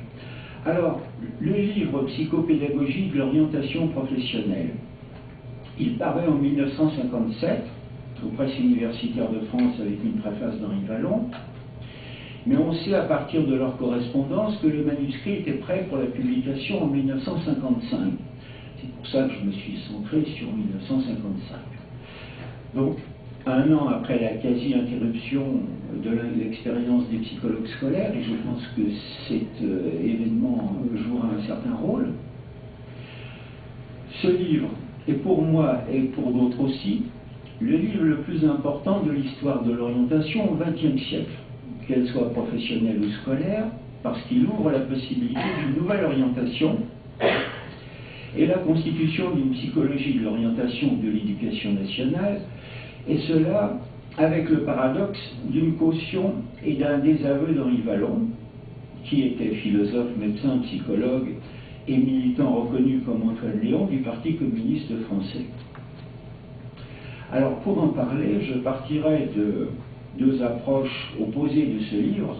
D'abord celle de Jean Guichard, professeur des universités et directeur de l'INETOP en 1997, et celle d'Henri Vallon dans sa préface. Cela fera ressortir par contraste le caractère un peu intrigant du texte d'Henri Vallon. Alors Jean Guichard écrit, je cite, « C'est en 1957 que fut systématiquement développée, certainement pour la première fois en France, une conception radicalement nouvelle de l'orientation. Antoine Léon publie en effet au PUF un court traité qu'il intitule « Psychopédagogie de l'orientation professionnelle ». Cet ouvrage est à l'orientation professionnelle ce que fut la révolution copernicienne à l'astronomie. Les idées fondamentales de l'orientation éducative d'aujourd'hui se trouvent toutes dans la psychopédagogie de Léon. Donc il avait 40 ans d'avance seulement. Alors j'ajoute un élément plus personnel que quelques années avant sa mort, donc en 1991, suite à la parution du livre de Jean-Pierre Magnier et Claude Pernin, que certains d'entre vous connaissent, Un métier moderne de conseiller d'orientation, Antoine Léon a été amené à défendre ses travaux dans une note sur l'histoire de l'orientation professionnelle en France, qui a été publiée par la revue Histoire de l'éducation, note dans laquelle il a refusé ce qui lui semblait une caricature, et qu'il l'est en effet. C'est une caricature dans la mesure où Jean-Pierre Magnier, qui était quelqu'un que j'ai bien connu, avec lequel j'ai beaucoup dialogué, qui est disparu, qui était bien trop tôt, qui était un militant de l'école émancipée, avec lequel, moi, en tant que militant Unité Action, évidemment, j'avais des différences, avait cru bon de faire état de l'orienteur Staline, ce qui est évidemment une facilité de plume et de scandale assez facile, et de résumer un peu ce qui s'est passé à l'époque sous ce titre-là. Alors, il avait publié cette note en expliquant que la conception, alors je cite, la conception éducative de l'orientation a eu aussi et surtout sa traduction sur les plans théoriques, expérimental et pratique. C'est-à-dire que ça n'a pas été une injonction de la direction du Parti communiste qui a fait le livre Psychopédagogie de l'orientation professionnelle. Alors, j'ajoute une note encore plus personnelle, comme quoi j'ai beaucoup de choses personnelles à dire, c'est que lors de la parution de l'article de Jean Guichard, j'en ai adressé une copie à Antoine Léon. C'était en janvier 1998, quelques mois avant sa mort, et il m'avait répondu « Antoine Léon vous remercie vivement d'avoir pensé à lui adresser une copie de l'article de Jean Guichard dont il ignorait qu'il fut l'actuel directeur de l'INETOP. Il ne vous étonnera pas en vous disant qu'il a été agréablement surpris par les éloges, sans doute excessifs, visant un ouvrage publié il y a 40 ans et qui représente le terme de la seconde étape de son parcours professionnel. » Alors j'ai su, lors de ses obsèques, par son frère Louis, qui est souffrant et n'a donc pas pu venir assister à notre rencontre aujourd'hui, la joie qui avait été la sienne de voir reconnu, 40 ans après, ses travaux, qui passaient en 1954 comme des travaux destructeurs de la profession. Alors, je parlais d'un deuxième texte, c'est la préface d'Henri Vallon. Alors, Henri Vallon, qui était quelqu'un de fort aimable et qui a préfacé de nombreux ouvrages, je ne sais pas s'il a refusé de préfacer des ouvrages, j'ai l'impression qu'il était extrêmement aimable.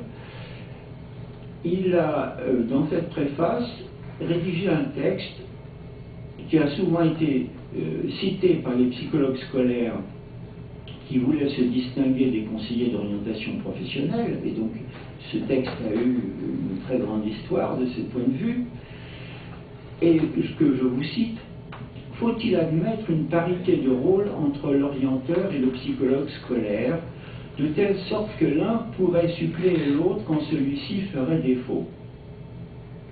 Je ne le crois pas. Je crois au contraire que la confusion ne serait pas sans inconvénient pour la structure et pour les buts de l'enseignement. On peut considérer que ce passage, bien particulier, constitue une forme de réponse à ce qu'écrit Antoine Léon, que je cite.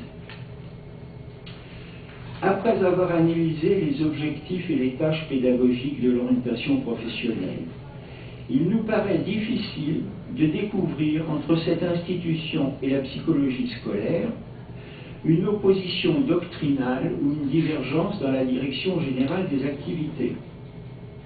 Alors bien sûr, Antoine Léon n'évoque pas la possibilité de remplacer un professionnel par un autre, mais il dit au moins qu'ils sont très très proches et très apparentés.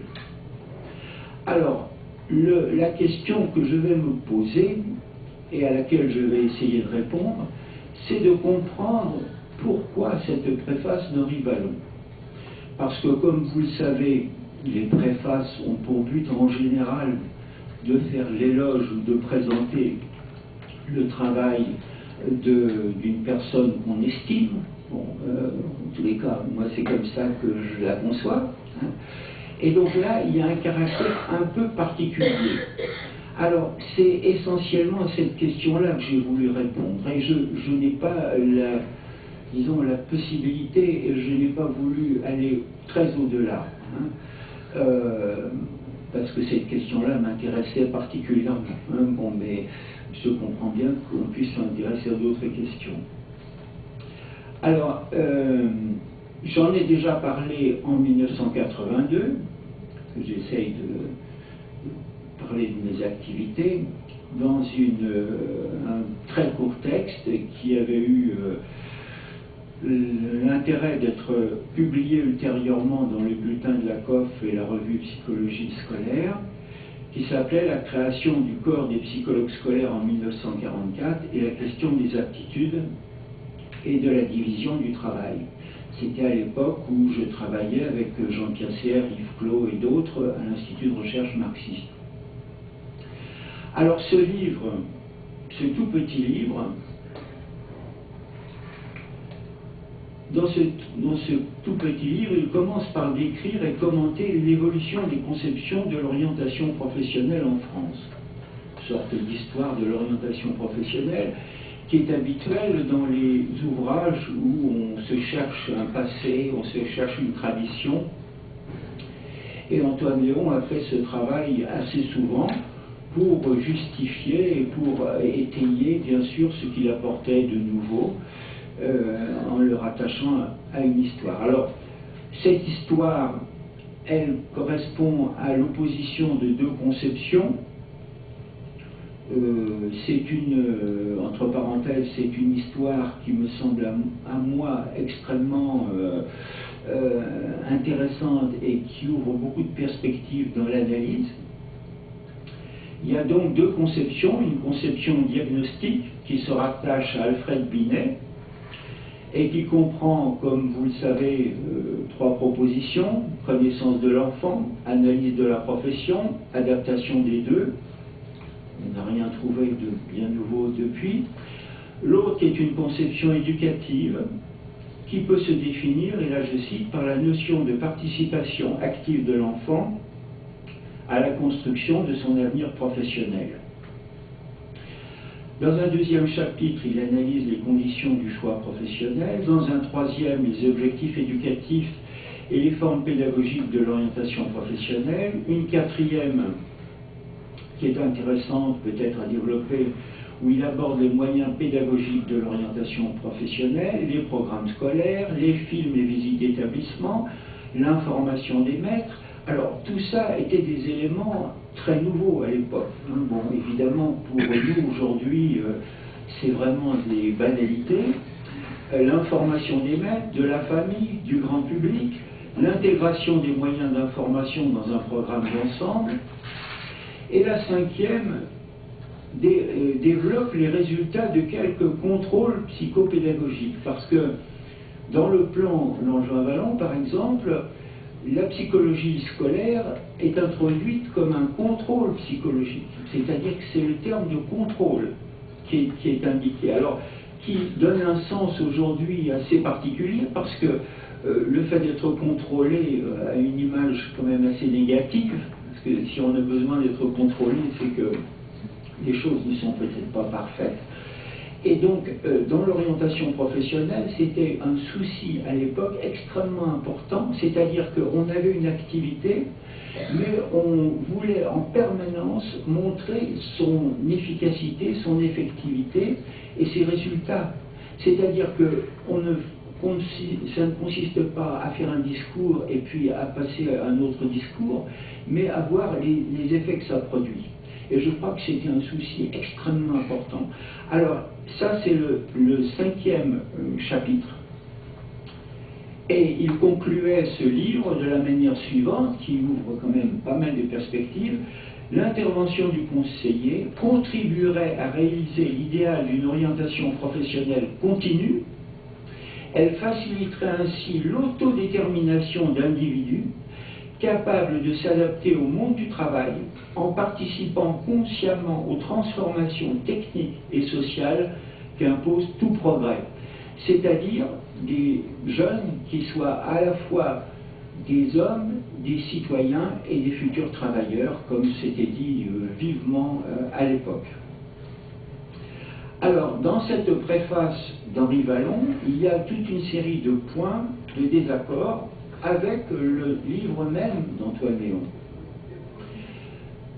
Il y en a, j'en ai noté au moins 17. Bon, je vous ferai grâce de la totalité, mais c'est quand même très frappant. Il m'est arrivé, dernièrement en le relisant, de me demander... Alors, il faut savoir aussi, bon, j'ai oublié de le dire, c'est que Antoine Léon, qui était un jeune conseiller, envoyait à Henri Wallon ses articles pour avoir son avis.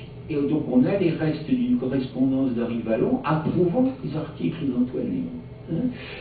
Alors, les circonstances exactes de cette préface, je ne les ai pas, bon, parce que j'ai recueilli les archives d'Antoine Léon et donc j'ai évidemment beaucoup d'éléments. Alors, il y a bien sûr beaucoup de ces textes d'Henri Wallon, beaucoup de passages sont contestables. J'en citerai que quelques éléments. Donc, il dit que l'OP, c'est l'œuvre de Pierron, Laugier et Fontaine, qui sont reconnus comme les fondateurs. Alors, la thèse de Léon, c'est qu'il y a au départ deux courants. Et Wallon fait uniquement référence au courant scientifique, au courant diagnostique, le courant reconnu des universitaires. Le courant des praticiens passe à la trappe. Il dit que l'OP a évolué sous l'influence de son propre développement, ce qui pour des auteurs marxistes, une institution qui évolue d'après son propre développement, fait quand même un peu curieux.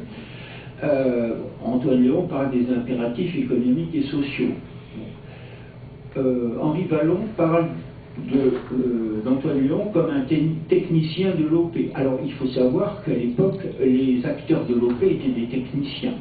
C'est-à-dire que les psychologues, c'était des agrégés de philosophie, docteurs en médecine, et les praticiens de l'OP, c'était des techniciens, ce n'étaient pas des psychologues. Hein. Bon, il a fallu attendre au moins les années 60-70 pour que la psychologie cesse d'être une psychologie des agrégés et des médecins.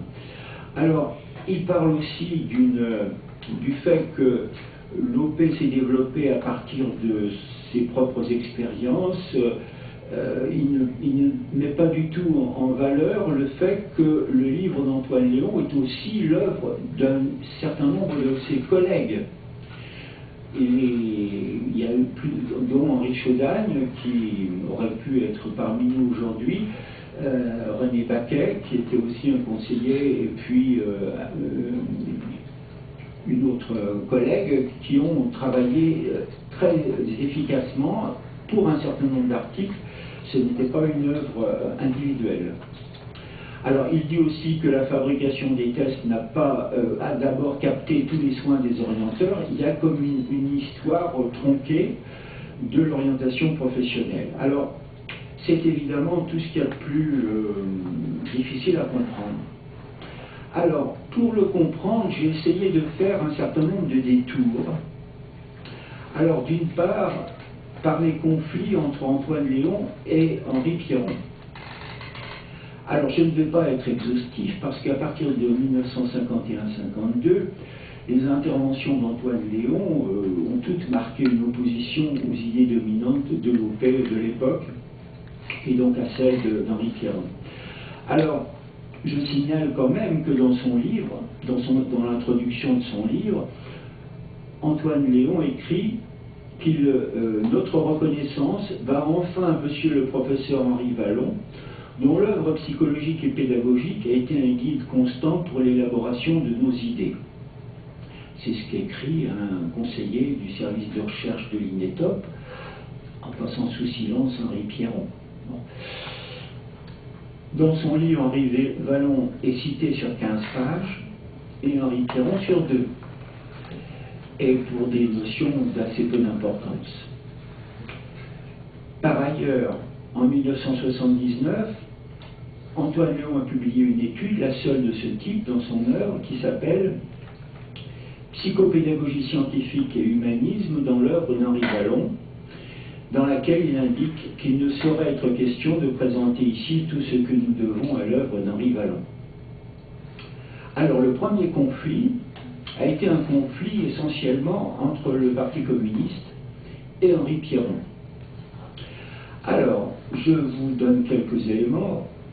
Le 27 novembre 1951, dans La Boussole, qui était la revue des étudiants communistes de l'INETOP, il y a eu un article sur les débouchés valables de la psychologie.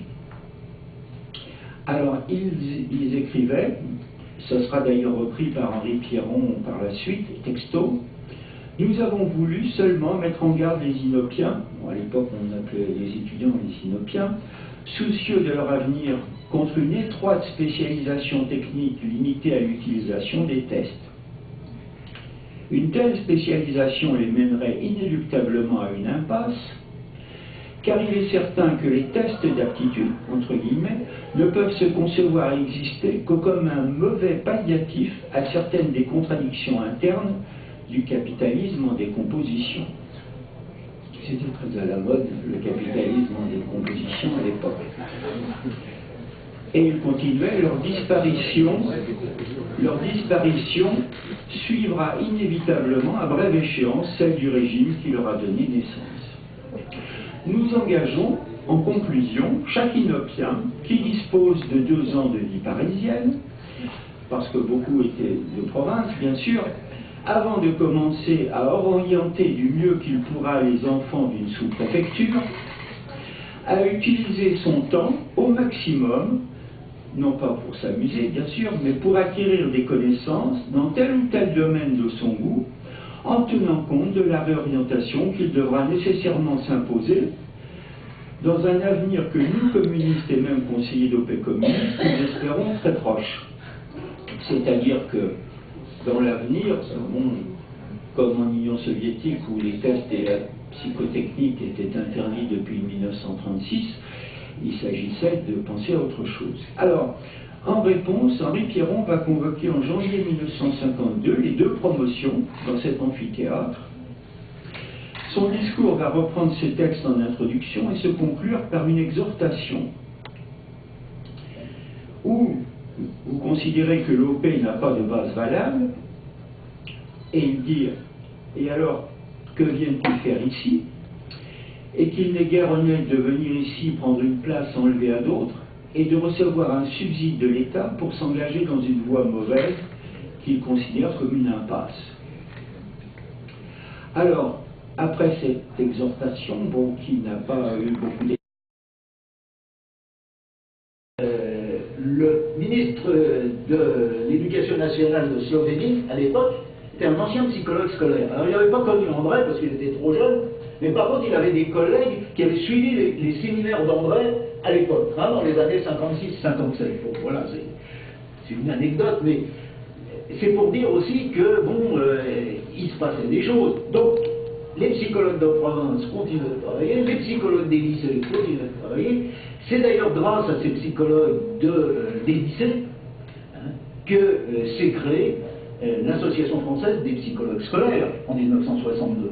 Hein, et que ce sont aussi ces psychologues de lycée qui ont donné à la FPS sa première présidente, Paul Payet, qui était une ex-professeure de lettres, peut-être même de lettres classiques, je ne suis pas sûr, ça, de lettres suivantes.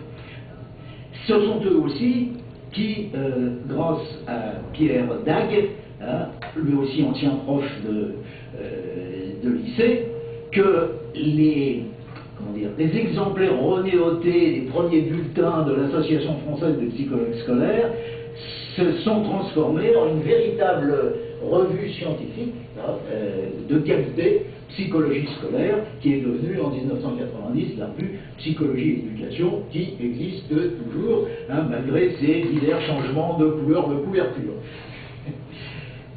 Donc voilà, hein, il y avait des choses qui ont continué, heureusement. Et même la psychologie est revenue, elle a ressuscité. Certes, pas sous une forme agréée par Vallon. Hein. En 1958, paraît une circulaire du ministère de l'Éducation nationale créant des commissions départementales, les commissions d'éducation spécialisées départementales et leurs branches locales, les CMPC, hein, commission médico-pédagogique, pardon, de circonscription, hein, commission médico-pédagogique départementale et commission médico-pédagogique de circonscription. Et dans ce texte, on précise que sont membres de droit les psychologues scolaires là où ils existent. Alors il y a des endroits, il en existe quelques-uns, mais du coup, sous ce besoin, hein, cette pression sociale, il faut des spécialistes pour, là encore, trier, sélectionner les élèves de l'éducation spécialisée. On va relancer la formation des psychologues scolaires en 1958, la première promotion sortira en 1960, mais c'est sous l'égide de la sous-direction de l'enfance inadaptée du ministère de l'Éducation nationale. Autrement dit, les psychologues scolaires sont devenus des psychologues de l'enfance inadaptée. Hein. Donc, l'idée plutôt révolutionnaire de Vallon, hein, alors, sous l'influence de l'inspecteur Lemaître, hein, qui a relancé donc cette idée, et qui a sorti une circulaire qui n'est jamais parue au bulletin officiel, on retrouve dans cette circulaire de petites idées, hein, issues d'Henri Vallon, mais vraiment très peu. Hein. La fonction du psychologue scolaire, ce sera quand même de participer au dépistage. Mais il y avait déjà des ambiguïtés hein, chez les anciens psychologues. André raconte comment, pour lui, hein, le dépistage c'est quelque chose d'important. Hein. Il y a des échanges comme ça avec des collègues, en contradiction avec certains autres. Donc voilà, ça remet comme ça. Donc, c'est pas la fin de la psychologie scolaire, on est juste à la fin d'une étape et au début d'une autre. Mais, comme disait Kipling, hein, ceci est une autre histoire, j'espère pouvoir raconter un jour. J'ai envie de dire, en guise d'épilogue, et maintenant, le psychologue nouveau est arrivé. Et que faire hein, comme on le rappelait tout à l'heure, ces nouveaux psychologues, il va falloir qu'ils se forgent une identité professionnelle. Hein. Ils n'ont plus du tout la culture des anciens, hein, ils ne sont pas, pour la plupart d'entre eux, passés par l'enseignement, hein, et donc ça fait une autre population extrêmement différente. Pour autant, je pense que pour se forger une identité professionnelle, on a aussi besoin de savoir d'où on vient. C'est pourquoi cette filiation historique entre les pionniers de la psychologie scolaire et les nouveaux psychologues de cette année me paraît importante pour eux. Voilà, je terminerai donc l'étape à ce point et je vous remercie de votre attention.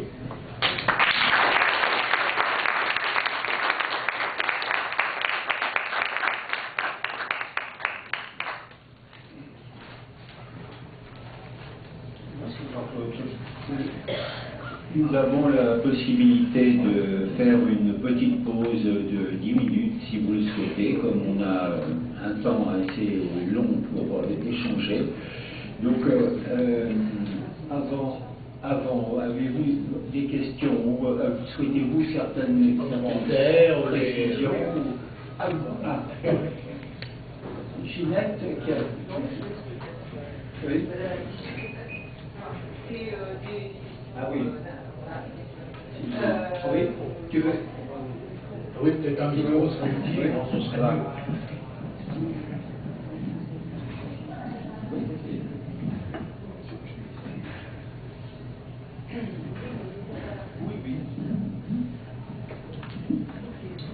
Alors, vous avez cité divers,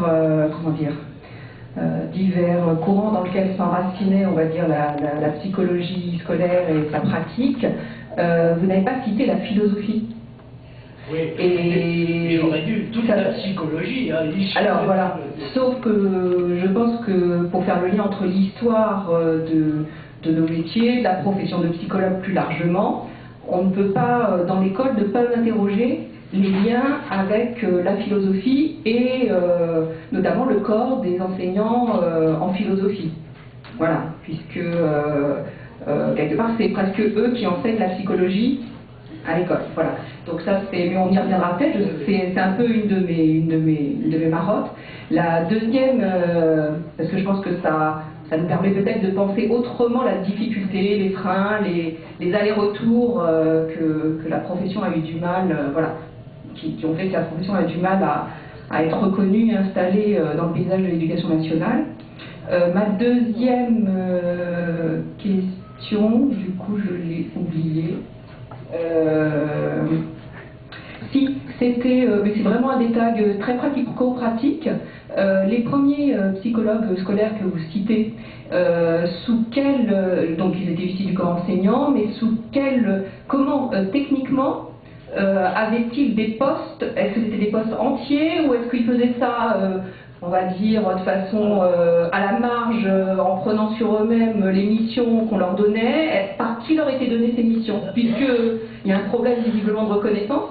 C'est d'où leur venaient ces missions et à quel point l'institution leur reconnaissait ou leur attribuait ces missions. Alors, les premiers psychologues scolaires, instituteurs, étaient en position de détachement le temps de la formation qu'ils suivaient avec Vallon et ses collaborateurs.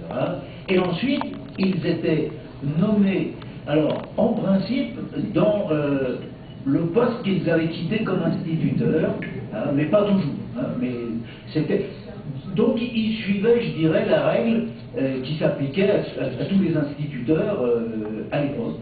Et ensuite, ils étaient, comme tous les instituteurs aussi, sous la responsabilité de leur inspecteur de circonscription, qui était plus ou moins bien informé. Enfin bon, les courriers de André à ce sujet sont extrêmement intéressants pour voir les difficultés. D'ailleurs, c'est vrai que quand le renvoi des psychologues scolaires dans leur classe en 1954, c'était la première manifestation publique, on peut dire, du problème du statut de l'identité.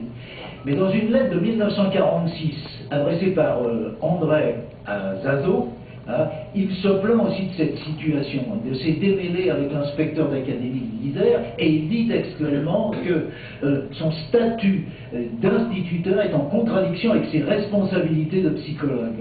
Donc vous voyez, et ça on peut penser que Vallon il ne l'avait pas vu cette affaire-là, parce que il ne connaissait pas le monde de l'école, il ne connaissait pas trop le monde, je dirais, de l'administration de l'éducation nationale, et il n'avait pas vu, alors, deux choses. D'une part, les difficultés, le rôle de la hiérarchie, les difficultés de relations hiérarchiques hein, entre les personnels et leurs supérieurs. Une autre chose aussi qu'ils n'avaient pas vue, c'était le sentiment de rivalité qui pouvait s'instaurer entre les psychologues scolaires et les instituteurs restés sur le terrain. Ça, c'est à l'époque où j'avais préparé ma thèse sur la fonction de psychologue scolaire, c'était une question que j'avais beaucoup étudiée, et effectivement, ça revenait assez souvent. À savoir que les psychologues scolaires, c'était des gens qui avaient quitté la classe, hein, et qui avaient quitté le cambouis, si on peut dire, et puis pour se trouver, alors certains allaient dire jusqu'à dire une planque, hein, en tout cas, il n'y avait pas d'élèves en permanence sur le dos. Et ça, je pense que Vallon avait pensé que en prenant des instituteurs, hein, il avait des gens qui connaissaient bien le système scolaire, qui connaissaient bien l'école, et à mon avis, là, c'était une erreur, pour deux raisons. Parce que c'est pas parce que vous avez fait 10 ans d'instituteur dans un cours préparatoire ou d'un cours moyen, 2e année, hein, que vous connaissez le fonctionnement de l'école. Hein.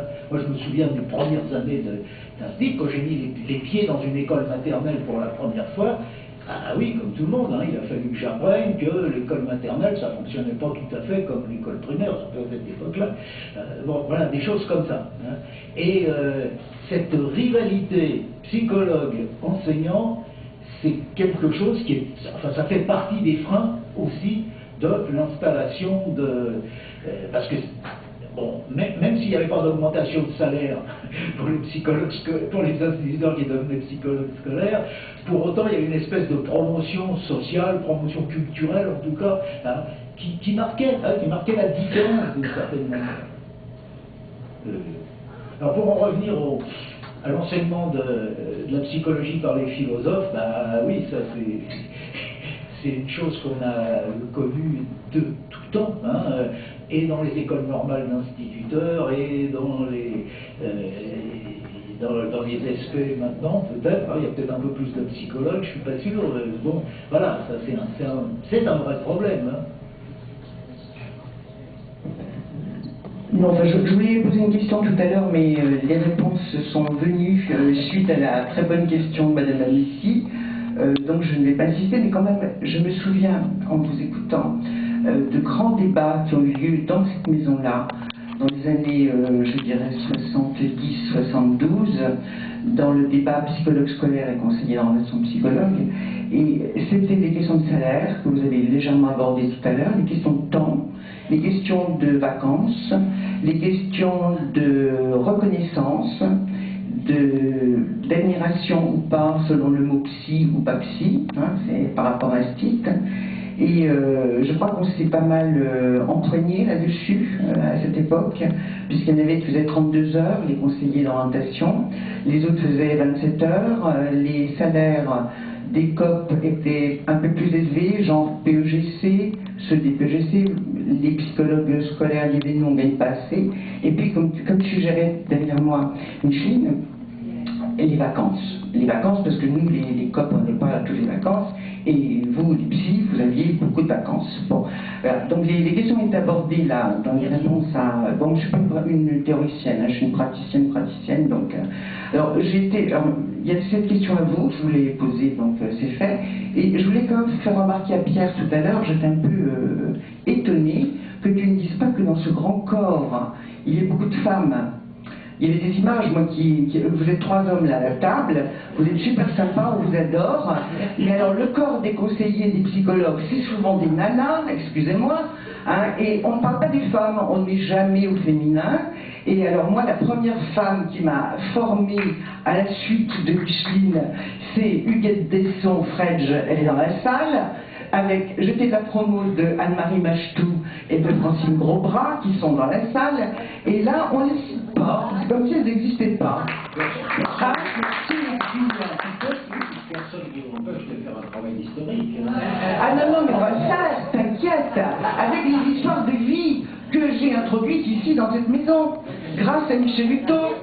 Voilà. L'histoire est toujours faite par les hommes. Alors on va la faire, les nanas. Oui, je peux répondre. À la SPS, notre première présidente était Paul Paillet. Hein, Non, je pense qu'il y avait des femmes qu'il faudrait citer, qu'on n'a pas citées, pour c'est un vieux problème. Je voudrais parler de l'avenir. Et quand Vallon disait que les psychologues scolaires devaient être des adjuvantes de l'enseignant, je pense qu'aujourd'hui encore, et j'ai 26 ans d'expérience d'institutrice actuelle, et je pense que le psychologue fait toujours la faute. Je sais, et toi tu ne sais pas. Hein? Je vois l'enfant différemment, et toi tu ne sais pas. Et il y a toujours un hiatus énorme quand un psychologue n'y met pas beaucoup de précautions, avec un enseignant qui se défonce, des fois pour un cas, pour 2 cas, pour 5 cas, et dans certains 18e arrondissements, pour 20 cas. Hein. Et je pense que le monsieur qui vient, ou la dame, parce que c'est effectivement beaucoup plus souvent des dames, elle vient faire une leçon, et quand il n'y a pas de solution, je peux vous dire que ça commence exactement par ces mots, ben, je viens vous aider pour... je viens vous donner des conseils. Des conseils, j'ai 26 ans d'expérience. J'ai fait l'école normale, quand c'était encore l'école normale, parce que Paris a été la dernière fonctionnaire d'école normale. J'ai une note administrative très intéressante, si vous voulez, je vous le montre. Et des conseils, non, c'est l'enfant qui a besoin d'un soutien. Moi, je vais très bien. Et ça, c'est tous les jours, quand il y a des psychologues scolaires, il y a cette maladresse. Il n'y a pas de solution quelquefois, et quand il n'y a pas de solution, c'est le drame, parce qu'ils vont donner des conseils à quelqu'un qui se défonce depuis 6 mois, parce qu'il faut dire que compte tenu du manque de postes, eh bien quand vous signalez un enfant, vous avez une réponse du psychologue scolaire, au mieux 3 mois après, et quelquefois 6 mois après. Hein?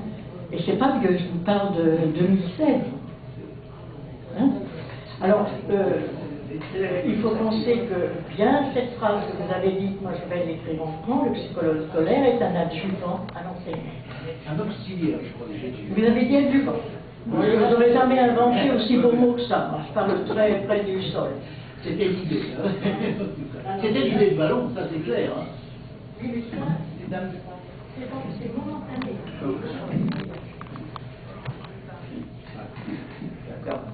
Moi j'ai le micro et j'en profite, donc Catherine Remernier, puisque c'était sur le passage. Je ne sais pas si ça va être abordé ensuite, mais l'histoire de la psychologie scolaire a bien été tracée par Jean-Claude. Le 30 janvier, on a essayé ensemble d'en faire une histoire croisée. Et on a vu dans cette histoire croisée avec les conseillers d'orientation psychologue avant qu'ils deviennent PIEN, que la place de Vallon et son apport et sa conception de l'orientation était un pivot qui pouvait nous permettre justement aujourd'hui de retrouver les fils d'une histoire commune. Et donc, bon, je ne sais pas si ça va être abordé dans la suite des interventions, mais je trouve que ça aurait été bien complémentaire.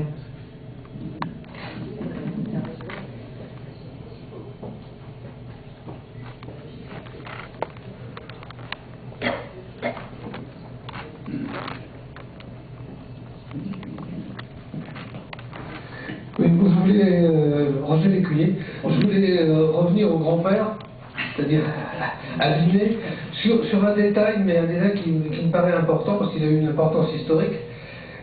Bon, classiquement, tu as expliqué que Binet avait créé le test et que Stern avait créé le QI, mais il y a un texte de Binet, alors je ne sais plus si c'est de 1905 ou 1906, parce qu'il y a des décalages en plus dans l'année psychologique dans cette période-là, de Binet qui s'appelle Misère physiologique et misère sociale, qui est un texte extrêmement intéressant, dans lequel, alors il parle pas d'intelligence, il parle de la taille et du poids des enfants en fonction de leur origine sociale, hein, parce que c'est une période où en France il y a de la misère, il y a de la sous-nutrition, et il exclut très clairement l'idée de calculer un quotient.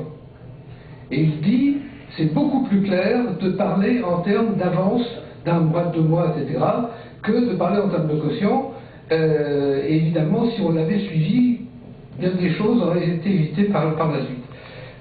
Deuxième chose, je m'arrêterai là, c'est sur l'enseignement de la psychologie par les professeurs de philosophie.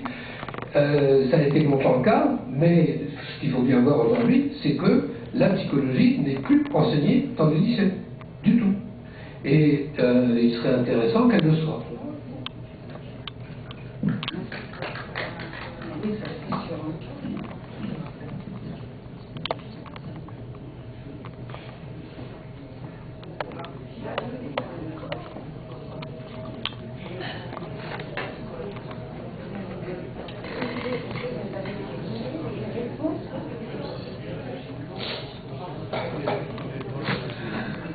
Donc Laurent Chazela, président de l'AFPEN, merci Jean-Claude pour cette brève histoire de la psychologie scolaire.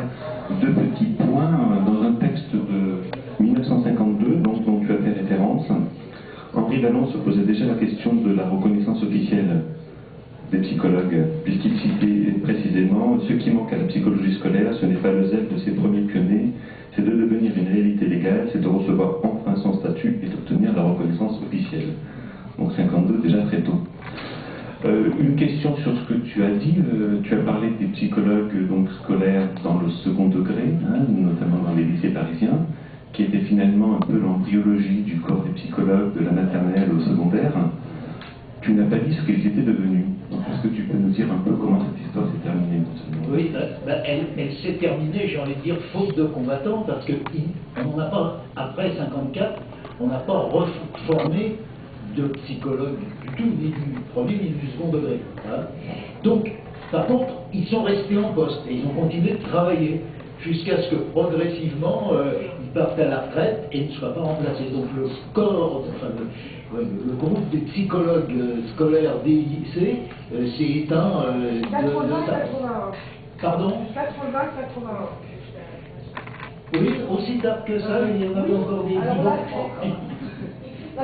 c'est un témoignage. Quand je suis arrivée à Paris en 1980, il y avait au lycée Voltaire un psychologue scolaire, et c'était assez surprenant pour moi, mais une collaboration s'est instaurée puisqu'il faisait passer des tests collectifs dans toutes les classes de 6e. Il venait chercher les manuels, les cahiers de tests. C'était la correction mécanographique à l'époque, l'ancêtre de l'informatique. Et il venait chercher le matériel au CIO. Le CIO, enfin à l'époque c'était le centre d'OSP. Et il récupérait donc la correction mécanographique, nous en donnait une restitution globale. Et ça disparaissait ensuite les résultats, je ne sais pas ce qu'il en faisait. Voilà. Et donc ce monsieur est parti à la retraite. Et il n'y avait plus de remplacement. 80-81. Ah oui. C'était dû à la présence à la fois de Michel Boulot et à la fois de Violette, qui étaient des vieux compagnons de route de l'historique de la psychologie scolaire et de l'orientation professionnelle. Et au lycée Voltaire, avec Madame Rochelot, le travail de Jean, on avait effectivement un rapport très privilégié. Voilà.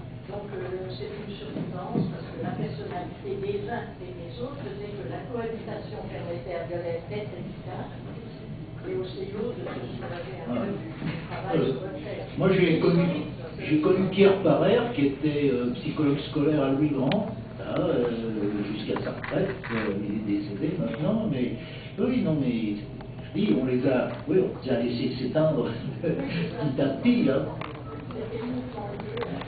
Ce qui est quand même intéressant de voir, c'est que autant du point de vue du premier degré, donc on a